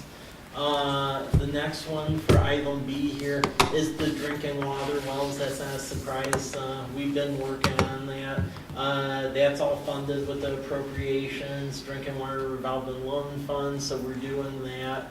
The treatment plant, It's the engineering, so 300,000, that's the first step toward the ultimate renovation of the treatment plant. And with this, we're going to really have a conversation with ecology, since we've seen the improvement with the flow meter, about revisiting the demands they're trying to make longer term to throw a boatload of money at the treatment plant. C Street, that's going to be a big project. That's going to go down next summer, so basically putting the conduit in for the fiber, just like we did on 4th and Academy Way, so we can make a little bit of money there. And then also new pavement, the sidewalk, and then replacing water and sewer, because that's what we do when we do full corridor projects. So Mike, this money is paying for just the top, or do we have to, I'm sorry, did I understand that? Do we have to pay for the sewer and water out of our own? So the way Transportation Improvement Board grants go is that they will pay for your storm sewer, and they will pay for the street, so sidewalk, curb, all of that. But any improvements you make underneath, so your water, your wastewater conduit, that's on you. I know it's a wild guess. What does that run approximately for this? Yeah. Oh, 600 for water. yeah. It's about $1 million. Yeah, It's in the budget. And that's in the budget. Yeah, No, I just, there was a breakout. I almost want to say the road was like 55%, and the stuff underneath was 45. I mean, there was a lot. It was quite expensive because it's Yeah, I older just- stuff and you probably had mentioned it. I just was curious. Yeah. Okay. yeah. So that I mean, with us spending a lot of money on the capital side and on street improvement, that's why, because there's quite a bit locally we're responsible for underneath, but we need to do that, otherwise we wouldn't get the TIB grant, and plus even if for some reason they did give it to us, it'd just be really bad form to rip apart a brand new street if something underneath got messed up. Yeah. Lions Park renovation. Optimistically, we had in there for next year. I will tell you, between both phases of that, I feel that next year will be the fundraising year for Lions Park, and then they'll be slated for the full-on construction in 2020. So we'll be putting money away toward that, and if all money comes along quicker, we'll do it next year. But just with my past practice with bigger park projects like that, typically it's a 2-year lift, so I will say that. And then just to briefly go over the pie charts, because this really tells the full story of everything. For fiscal year 2019, the lion's share is the water system because of the wells, the water right, all of that, so about 52%. But then once you get out to the 6-year projection, about 45% of that becomes wastewater, and then that's followed by the streets. And a big part of that is the whole local street issue we have, because grants can't really go for local streets, so 30%, and then 17% for water, because once we deal with the well issue, it's just slowly trying to get rid of the steel mains over time. So I mean, that right there is really the crux of the capital facility plan. And this is the 4th time I went over, so they probably don't want to hear me. Oh, it's always nice to hear old favorites. Well, we still have some of the staff here. One of the questions I had, have we been able to enforce pretty well the cutting into our streets? Like a new street, we passed that process that if they cut into a new street, they have to go back so many feet and take a wide swath. Is that being enforced pretty Yes. correctly? Yeah. Yeah. Not too much concern from the No, I the mean, parties? most people are delaying doing anything. It's only on an emergency Because of the basis. cost. It's not as easy now to just okay, cool. So that was the capital facility plan. The only thing I did add into it, because I was told if we make a change to it, we'll likely get awarded it for 2020, is if you recall last No, it was earlier this year. We put in a grant application to do a bunch of sidewalks in Central College Place here. We didn't get this go around, but the rationale behind why we didn't is even though the university issued a letter that they would grant us easements, just on the point criteria the Department of Commerce folks use, we would have got greater points if the easements were actually granted and there was actually a full-on documentation showing that. So we will work with Walla University for the next go-around to prepare that, because in talking with the grant staff, we would have got above the threshold if we had the recorded documents in hand. Because they said this scored very highly just because it was connected and stuff, but that we were handicapped by a couple of points because while we had the support letter that said easements, we didn't have the actual easement, so. Where was this located? So the community development block grant project will put sidewalks on one side of the street, basically on Bade, between where the sidewalk ends at 5th and 6th, and then there's a long portion between 7th and 10th where there's nothing. And then on Davis, that part in the back of the university that goes like from Whitman Drive to the mid block at 3rd and 4th, that would do all of that. Great. Yeah. That's nice, yeah, wow. And that's right within our comprehensive plan. Yeah, so if you look at that, there's a little bit of changing a capital facility plan. That was why, because when I had the phone conference, they said that we would also score higher points if it stayed in the CFP, thus it was added back into that. Okay, if there's not any more questions on that, I'll just briefly go into equipment replacement plan. This was in the previous meetings, but this is done in a booklet form, just like the capital facility plan, and all departments pay into this. It's basically prioritized by the high, medium, low framework, just like capital facility plan. The key things that we are doing is 2 travel car replacements, because we have older Ford vehicles that definitely have issues. I can personally attest to that. So we will give replacements for that, so that way we can make it safely across pass okay. For fire department, newer fire chief vehicle. Rationale behind that is because the vehicle that David Winters is driving right now, that's going to be moved over to our special enforcement officer, so he can do animal control, code enforcement, all of that. In the replacement plan Troy's presented in the past, we have allocated patrol vehicle replacement, and we are looking at a longer term at some leasing program options that we're aware of, so we'll be coming to you at a future meeting on that. Street sweeper, I've talked with Marty over at USDA. It goes through 2 screening criteria, the state office and then the national office.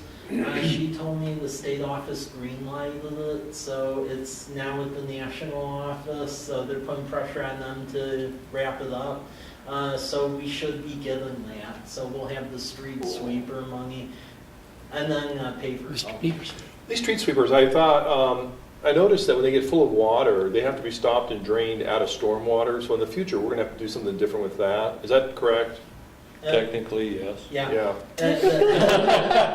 The capital facility plan, if you look at that, there's a line item in there, it says like a decant facility. Is that what that is? That's part of the. I didn't understand that. Yeah. Okay, Really large. sorry. Yep, that's. Don't be sorry. That's the decant facility. Oh, okay, okay. Yep. I understand. Yep. So that's that is next year. The lion's share of equipment replacement next year is stormwater with the street sweeper, high dollar value. So that's what it comes out to, about 55% of the whole thing. But then for a 6-year period, it basically flips where the lion's share is actually fire department, because fire trucks, ambulances, and the like are very expensive things. So Mike, I'm sorry, here we go. Yeah. it was brought up that I also was under the impression that the funding of this was at an accelerated rate because it had not been funded appropriately years past, that we had decided to set up an accelerated rate Yeah. Right. that would level off perhaps. Now, but it sounds like that's not the case. Oh, no. That definitely is the case. You just have to keep in mind, this is looking at the 6-year picture, even including Right. next year. So it's So all. this is showing that we have the funding for it, but Yeah, this is just the yeah, expense of it. Exactly. So we've been building up the Yeah, reserve and now we're gonna spend it. We're building up, this is showing the expense side.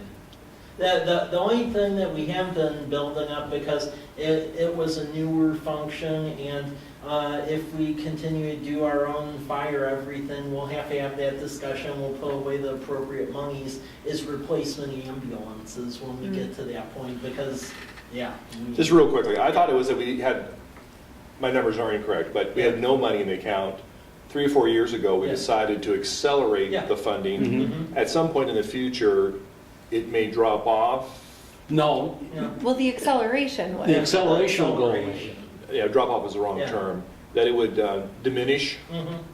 on a So- yearly basis. Because she had that like, this is what the equipment is or what the capital purchases are and this is what the catch-up is. Yeah. So the catch-up is Yeah. gonna go away, but we're still gonna save every year for the future expenses. Exactly, so, And I think I see it layered. Yes. next year is the Layers. last year of catch-up. yep, Oh, well, Layered. that's what I asked last week. yeah, And Yeah. it's- Okay, yeah. they didn't know. That's why I that. brought it up. Yeah, Well, great. we looked into that.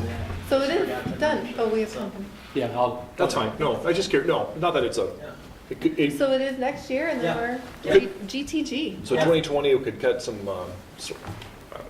No, it means we're Yeah. gonna be fully Well, staffed, well, we're gonna have well, everything. well, I'm just here to drop off the silent sheriff for Thursday. Oh, Oh, yes. Hi, Chuck. holy cow. Let's not screw this up.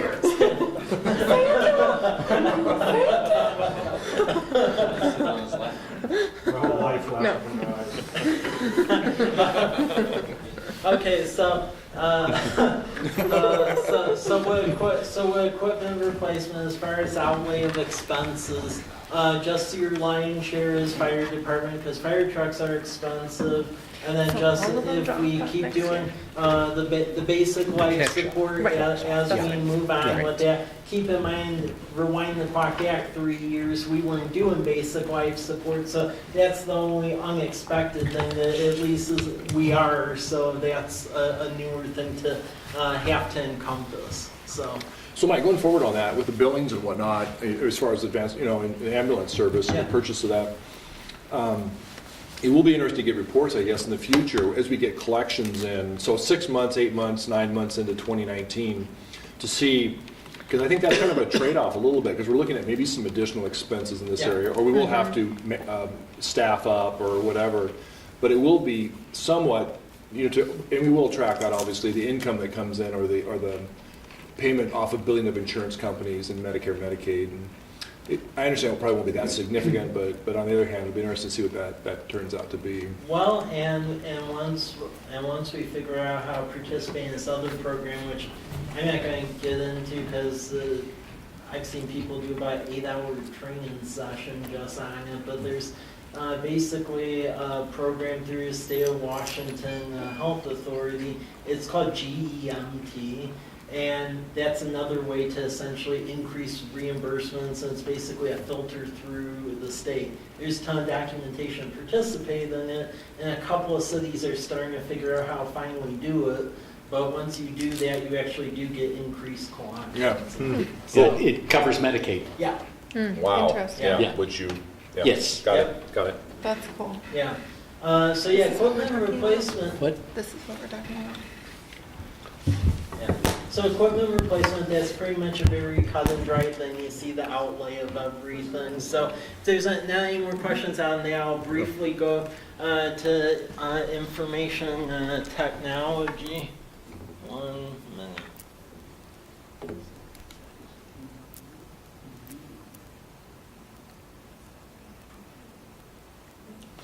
Okay, if it'll download, okay.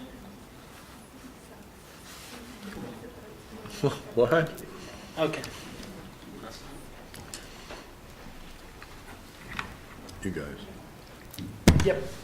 So So information technology plan, so I was trying to get a framework for our operations in future here, because pretty much how we function in the past with a lot of the computers is run them until either they stop working or blow up or something happens, and then move from there. Because we have some computers across the city agency that are actually about like 14, 15 years old. They still work? Well, barely, because funny story with the initial tranche of the IT plan for last year, basically I had funded 4 slots for new computers. And I sent out a survey, everyone, does your stuff work? And what was funny is the computers that we initially ended up replacing, those all stayed good, but the ones where everyone was like, oh, those 4 should survive another year, all of them went kaput, so we ended up having to do the 8. Yeah, just supporting general principles, helping customer service, workflow improvements, security, and then management of our records and information. Fun wheel. Oh. We have to help Santa. I thought he had to carry it. Okay.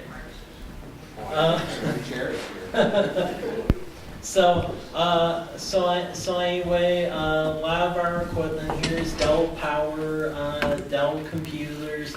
We're gonna need a server upgrade here. It's been around for a while next year, and police, due to a grant, they were able to essentially get one. Dell, at least through our supplier, through the Intermountain Education Service, we were able to get 7-year warranties. So basically the goal is to keep it going for the 7 years and try to work to where we're at that 7-year replacement schedule. But we still have a bit of a backlog from those 13 to 15-year-old computers that are out there. So I tried to combine everything together, just showing what our cost is, not only for hardware, software, but then staffing, because we do have the Intermountain Education Service District, and they act as our IT contractor for basically a day and a half a week.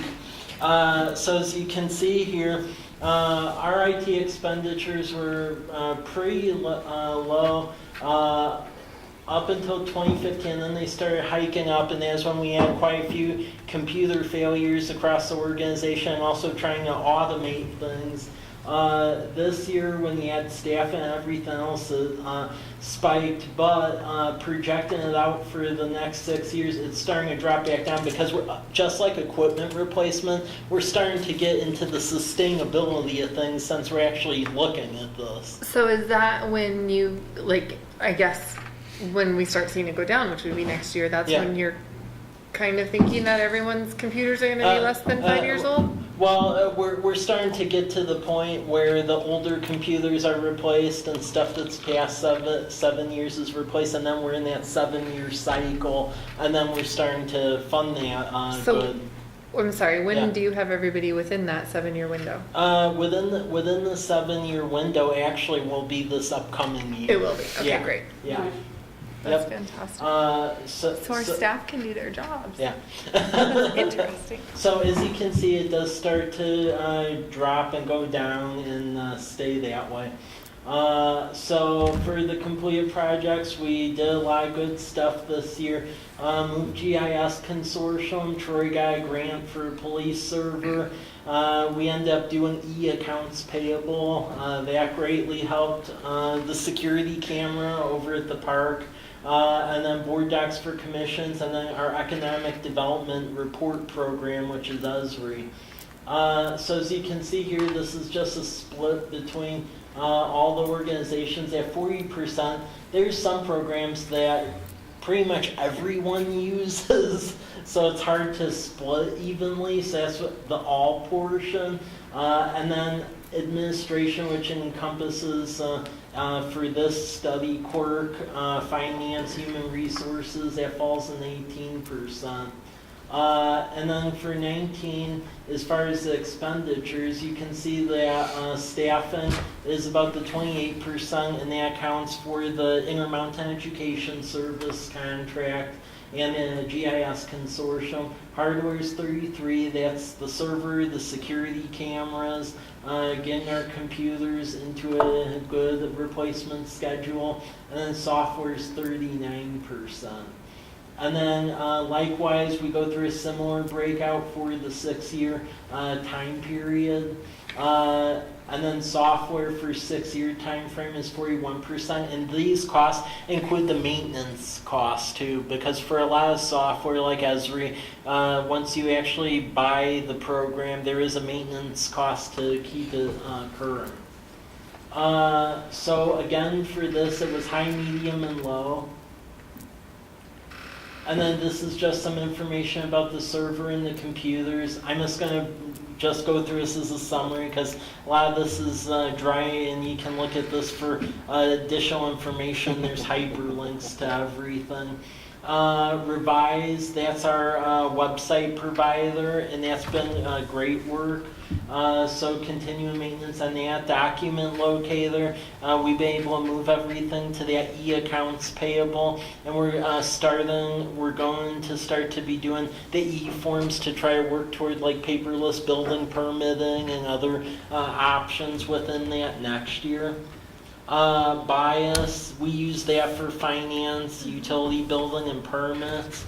So that's just the software maintenance. And I try for the ones where they have a habit of increasing the maintenance cost, I programmed in about 2% increases a year just so we wouldn't be caught in a situation in future years. That was a good. Yeah. SurveyMonkey, Express Bill Pay, other software, Board Docs, which we are using right now, Esri Business Analyst. That's greatly used for our economic development endeavors. Next request, that satisfies that state public records requirement that likely is going to trickle down to us. OpenGov, which is that Questica that Sarah went over, that is going to basically allow seamless pulling of data where you can actually do the budget books on the fly, and that's going to increase productivity a ton moving to that. Community development, we use Esri ArcGIS. They tend to corner the market on all the geospatial stuff. I ran a GIS consortium back in Chicago. I tried going open source. Bad mistake.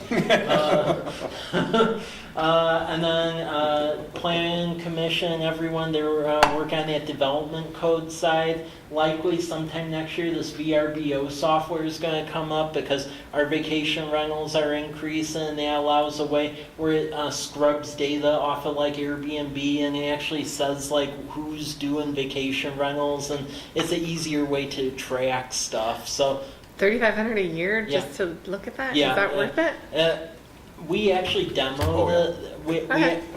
We actually demoed it, and with the licensing capabilities and then the amount of data you're able to pull on the fly and who else is in the market to do that, that was the cheapest available and have the functions where it actually was worth it.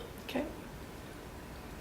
You know, Mike, we just rented something here this next year on the, our family did. And it's interesting, the city fees, that's part of the, obviously the hospital hotel tax or whatnot, but it was interesting. I was going to bring that up with you at some point too, because I think there was also an additional fee or something like that that was added on in addition.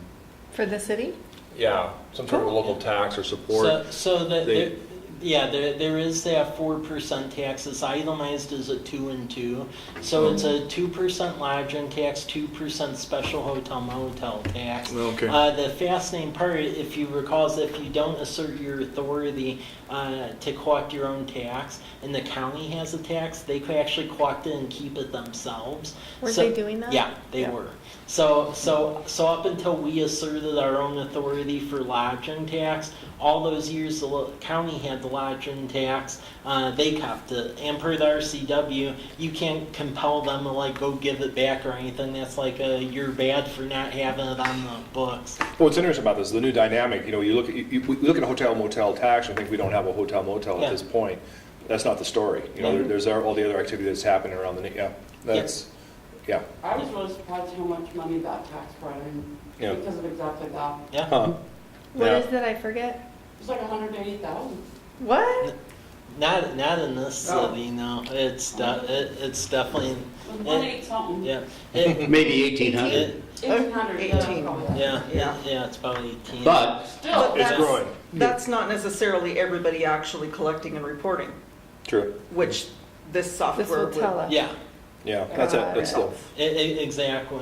Got And then going in the future, there's this other software maintenance stuff for fire department, firehouse. Pretty much everyone across the state has that for fire department.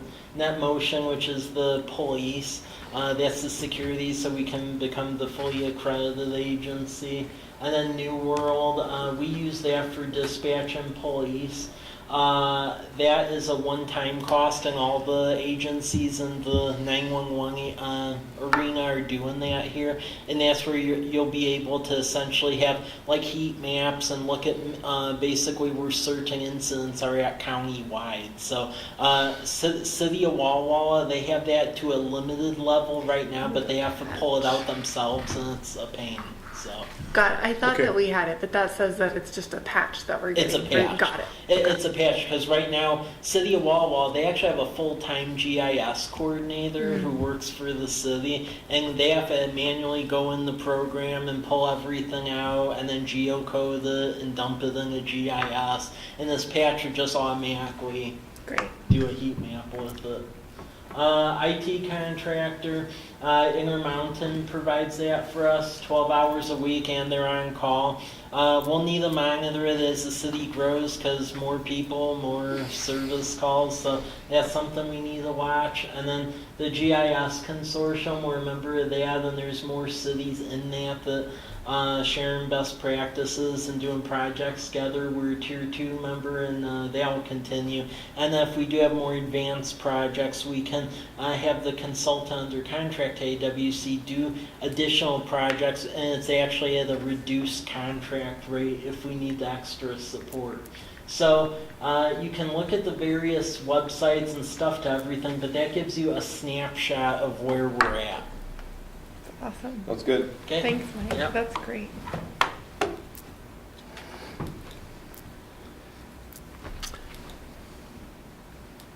Okay. and moving right Yeah. along. Okay, solar array project. So we had the investment grade audit. We had the investment grade audit meeting with McKinstry last week, and they ran the numbers, and it does pencil to do the said solars panels to do a 100 kilowatt station over there. This is just a draft schematic of this in relation to the well number 2 site. So it does pencil. It is a little bit more money just due to the racks and type of panels needed. How we are trying to fund this project, though, is there's 2 grant opportunities. One's competitive, the other one's actually not competitive at all, where they've actually not had enough people applying for it, and we've been told we'll be able to get money. Pacific Power has a Blue Sky grant program that pays for this sort of stuff, and it would cover up to 100% of the project cost. Likely, we think there would be about 75% coverage. That's what Bill Clemens alerted me to.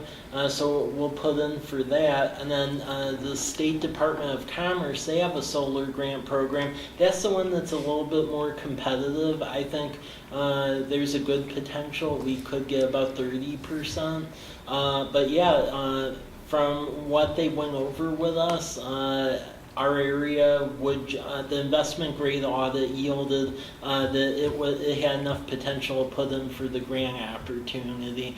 And as shown in the capital facility plan, the only way this would be going forward is us getting the grants for this. Yeah. So, Cool. yeah. Have we heard from that homeowner? Carl That- Sullivan. Yeah, that's probably excited that there's not houses going in there. See, that was a question I had too. I mean, I would imagine that this is a better, or a solution that makes him happier. I just didn't know if Yeah. he'd come in. Because he's the one that came and spoke to us when we were gonna, like, divide that into Yeah, he didn't homes. like that. Well, He was I- willing to, buy like 15 feet or something. Yeah. Right. You can see it on the Yeah, you can picture. see it on the plan. I don't know the name of the folks, but I've talked to a couple of people out there when I've been on my rides through town, and they seemed open to this concept because it's not increasing vehicle trips or anything that much. It's a very passive use, and it's adjacent to a well, and Right. it helps put power in the grid. So, Cool. yeah. Will this be able to drive the well on its own? No. It essentially would serve as like a credit against the power we would be drawing off the grid, Okay. so we'd be charging the grid. Okay. Yep.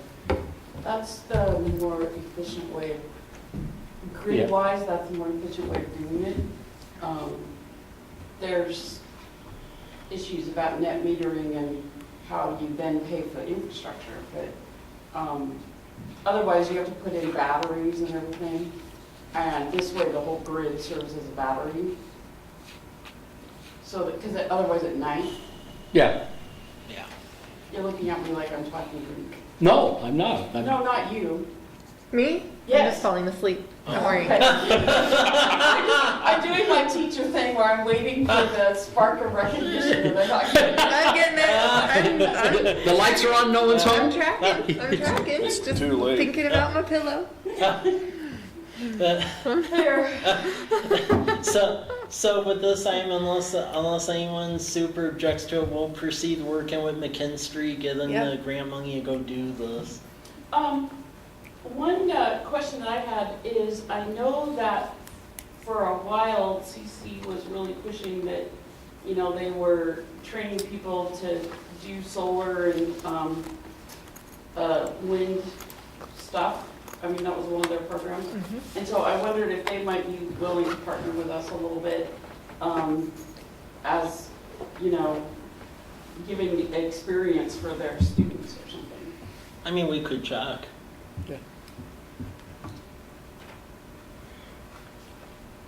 Mr. Bob? Good question. I didn't hear any resolution on the homeowner that wanted to use some of that property or to negotiate some of that property to expand his backyard. It kind of got put off when we put the property up for sale, but that hasn't happened. Well, I don't know that he needs it would he want to buy it if it's not going to go to a different homeowner? Yeah, that was his point. Right. His Yeah. point was that he was going to lose it. Now he basically, I guess, can still kind of use it without owning it. Unless, or is that a fence?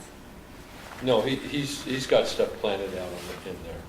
But, I guess there is my an understanding, and I thought I remember hearing something with Carl, is that they're looking maybe to sell or Oh. something to, I think their health is getting a little Yeah, weaker. but it seems like he was before the council several times before I was a council member. And I remember when he came in and discussed that when we had the property up for sale, but that kind of got shoved off to let him negotiate with whoever purchases it. So now that we're not selling it, we want to use it as a well site and also for solar array. Has anyone talked with him No. about, I mean, I think now's the time that we should do that, to say, hey, now's a good time probably to, what would we have to do? Renegotiate the plat, make some sort of price for that piece of property or some sort of negotiation if he's still interested. Well, I think it's a little premature to do that until we actually get a layout on this. Right. Yeah. I just think it's something to keep in mind. Yeah. But I'm just wondering if Could that's offset some totally costs forgotten or for if Yeah. but that's there's an interested- Well, part that, of this plan. that fellow never came before by since I've been here. I mean, I've talked to folks when I've been through the This was when neighborhood, Pat Ray but, was still oh. around. Yeah. Oh, was it? Okay. Way back Yeah. then? No, it was, It there was was he. right when I was just It- starting. Oh, really? It was in the midsummer of You were here too? 2016. I was here when they came in, and it was all about and this had gone up for sale. Right. I mean, I think it's worthwhile, but we'll need a layout. Right. I think, Yeah. I think like Jerry's saying, just let's make sure that it's part of, You know, Yeah. it- Just to be I just considered. felt like you got kind of swept under the yeah.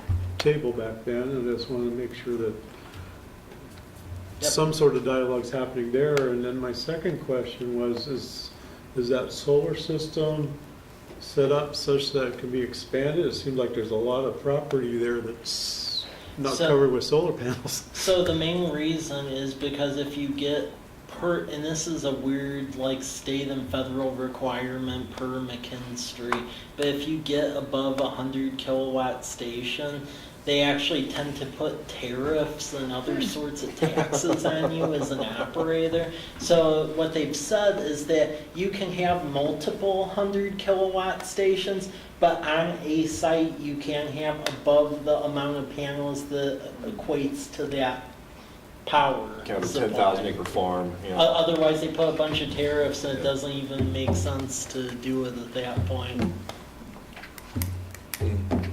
Yeah, Yeah. kind of like a nice little park there. Put a Gazebo, table there. bench, something. Yeah.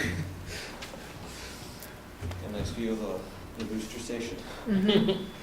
Any A other nice tan from the extra reflecting sun. other questions? No. Nope. Okay. And finally, Yeah. And then last item, this is just to somewhat bring some sort of resolution to this. Lisa was nice enough to prepare several variations of resolutions for upcoming council meeting, and then there's also the survey report that the students did last December. Yeah, and then the various proposals from the agencies. So to put something on a ballot, it has that budget implication, as Sarah alluded to, what was in the slide. So what it boils down to is just gauging council interest. I mean, I put potential options here. You could either have a resolution for no ballot measure, or a measure to do the levy and have the rural library district do it, or one to have Mid-Columbia do it. Or you could do the reimbursement program, but that has adverse impacts on the front office staff, and you're training the citizens to think that they're paying for it when they aren't. I mean, out in the county, they have a separate levy to pay for that, so that isn't really rational. Or I just put other because at this point, other was what I could think of, so. With that, yeah. the rural library district has declined to put a ballot forward themselves. Ms. Selby? Ever since I've been on the council, it's been one of the main things that people have talked to me about.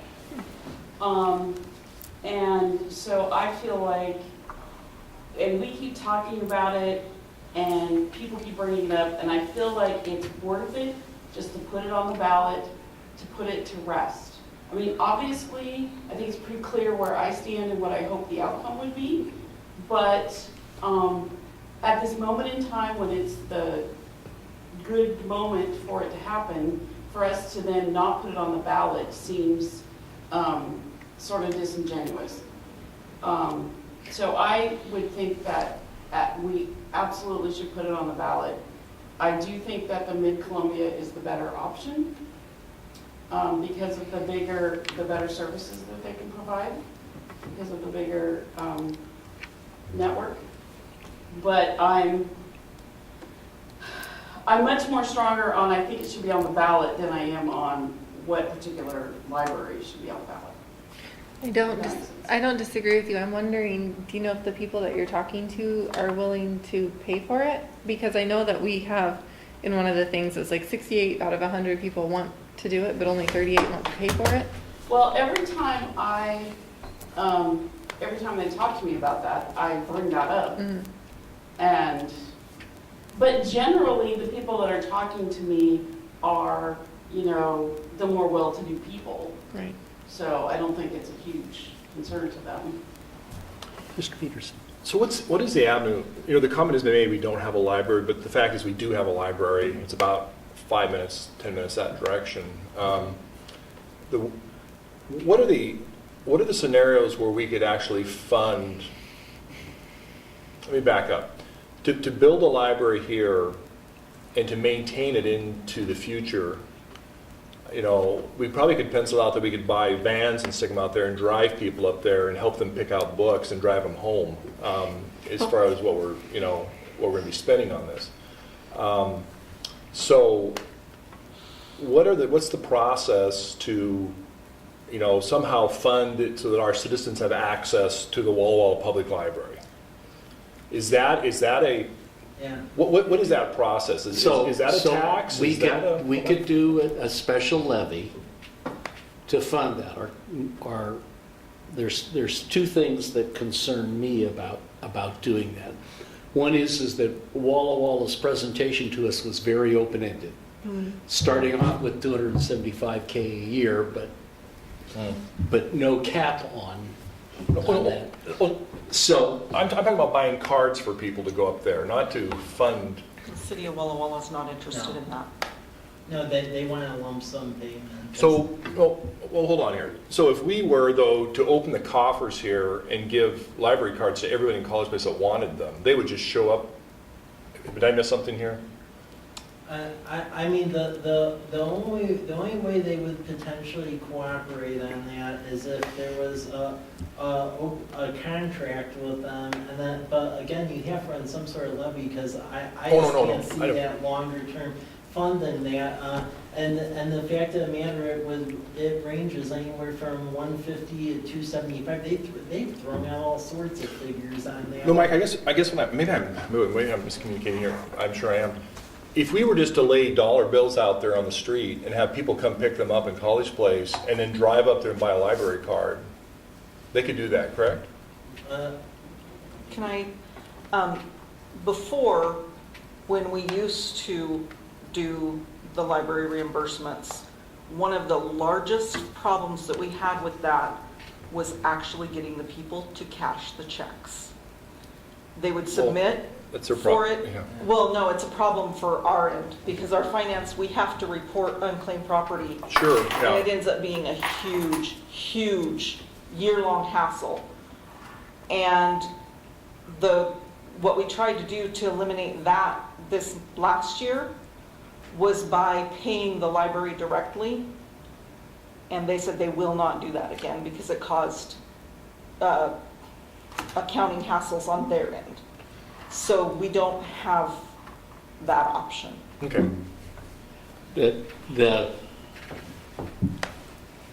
Ms. Sullivan. Two comments I would make in response to your concerns. We don't necessarily have to build, this wouldn't necessarily result in building a library. A number of the Mid-Columbia libraries have rented space. Well, upkeep or- costs. Yeah, it could be Yeah. rent or it could be a construction cost. Either one is a cost. Yeah. And frankly, the way the Walla Walla City Library is run, and because of these kinds of issues, the only way that I see that we could do it is to take it out of our general fund and current expense, and I'm not willing to, as much as I want a library, I don't want to prioritize that over streets and other things that come out of that fund. It should be its own levy. And people need to, the whatever 30% of people that were like, yeah, I want a library, but I don't want to pay for it, need to grow up. And so I'm just like, That can be part of our campaign. yeah. Just grow up. Just grow up. College. Well, the problem is we can't campaign. Right. I mean, Individuals can. individuals can, but We just have to make it clear that we're not speaking on behalf of the Of the council. city. yeah. But So, and that's why I think it's It's so unfortunate. important Yeah. to run the election. I think it's worth it to basically put it to bed. And then if we do that, then can we get someone in here that tells us what we can and can't say? That would be really helpful. Well, we got the We got the- email You got- that was you- pretty clearly delineating what we can and Oh, can't. just that one is the same thing? Mhm. Cool. I'm good. Yeah, and Ms. Caldwell would be happy to talk to all or any of us about Okay. what we can and can't do. Well, and what I think would need to happen, and what would likely happen if we let it be known that we're going to do this, is that there's sort of a Friends of the Library organization that forms that really runs a campaign. Yeah, because otherwise what happens? We just put it on the ballot and we don't, I mean, we can talk about it to like friends and stuff, but Well- we're not making flyers, we're not making buttons. We can, like, put it in the mayor's thing Yeah. as Right. It informational. has to be informational. My understanding was we retain our right to free speech, we could make flyers, but then we have to be very, very clear that we're not speaking on behalf of the city, was my understanding. Yeah, well, it's Can't make an, them here. it's an, as an individual, you can. So I can make a flyer and pass it out. You can make a flyer and pass it out. But if the three of us make a flyer and pass it out, it starts to look like. Well, it's actually, if the four of you do it. If four of us do it, it's definitely wrong. Three is the suspicion of wrongdoing, I think.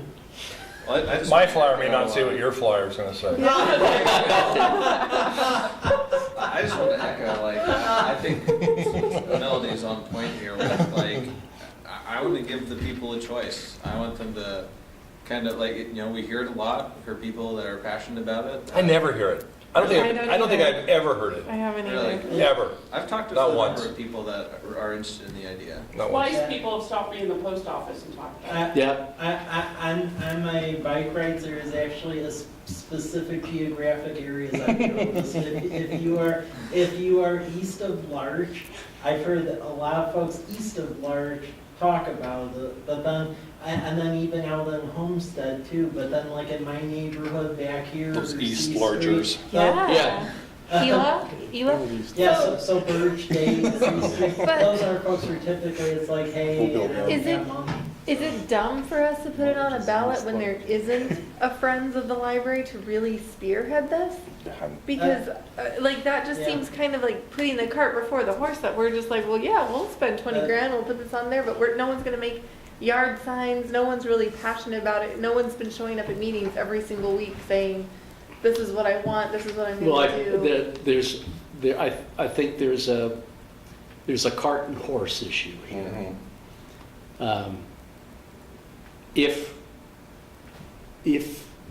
If you say we're gonna ask the question, then those people that are passionate about it have the opportunity to come out and say, okay, we're gonna make this thing work. Right. Much like school levies. So I guess let me ask a question.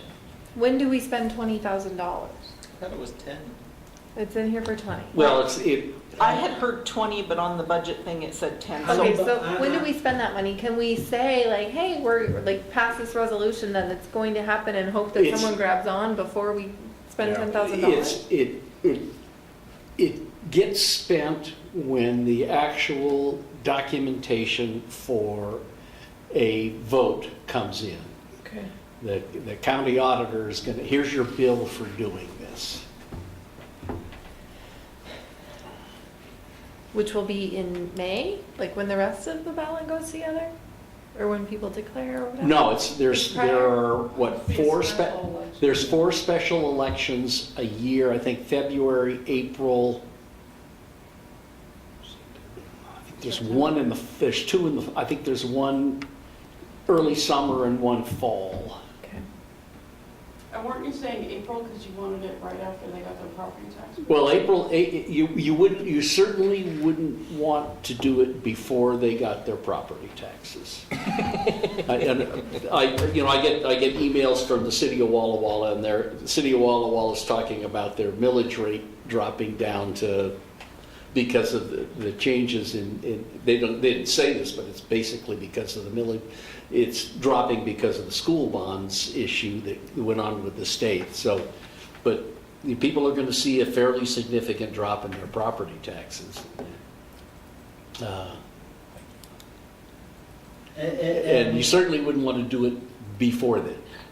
I mean, that was a rationale by bringing this up because, I mean, for the past, really, just from what I've seen working at other places, the only time it really would have a chance, at least in my opinion, would be when you see that drop because of the home inquiry thing, because then there is the drop, and then with that part that's dropping, even if you did do the library, it would still be less than what it is for the previous year, so.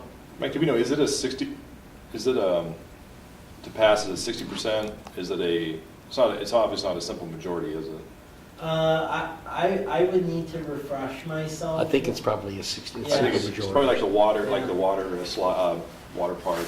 Well, I know to do the levy at 60%. Why I say I need to refresh myself is because hypothetically, like if you annexed into the rural library district, there's, for some reason in my head, I'm thinking with annexations, it's that 51%.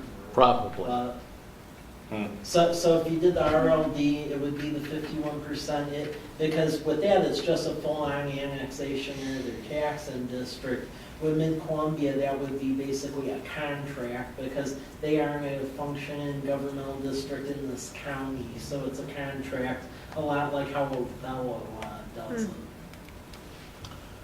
And the other approach is to say, we're going to do it unless you step in and do it to the rural library district. Here's your chance. On their own? On their own. And they So charge, we're gonna do it with Mid-Columbia unless you step in and do it? Yep. and then they charge a fee? Well, they can run a ballot.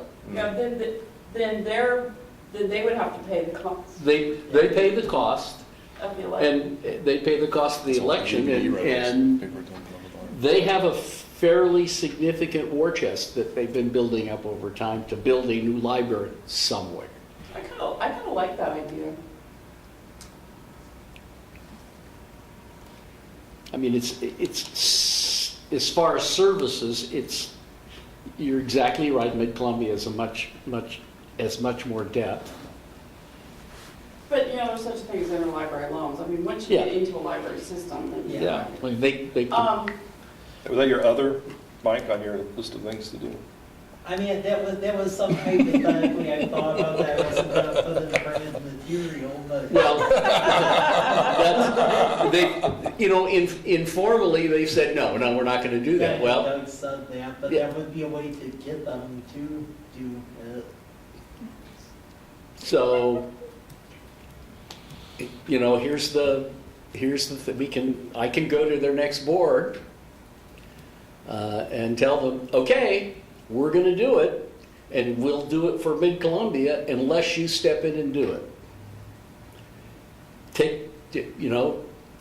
Your opportunity. Here's your opportunity. It's worth a swing of the bat.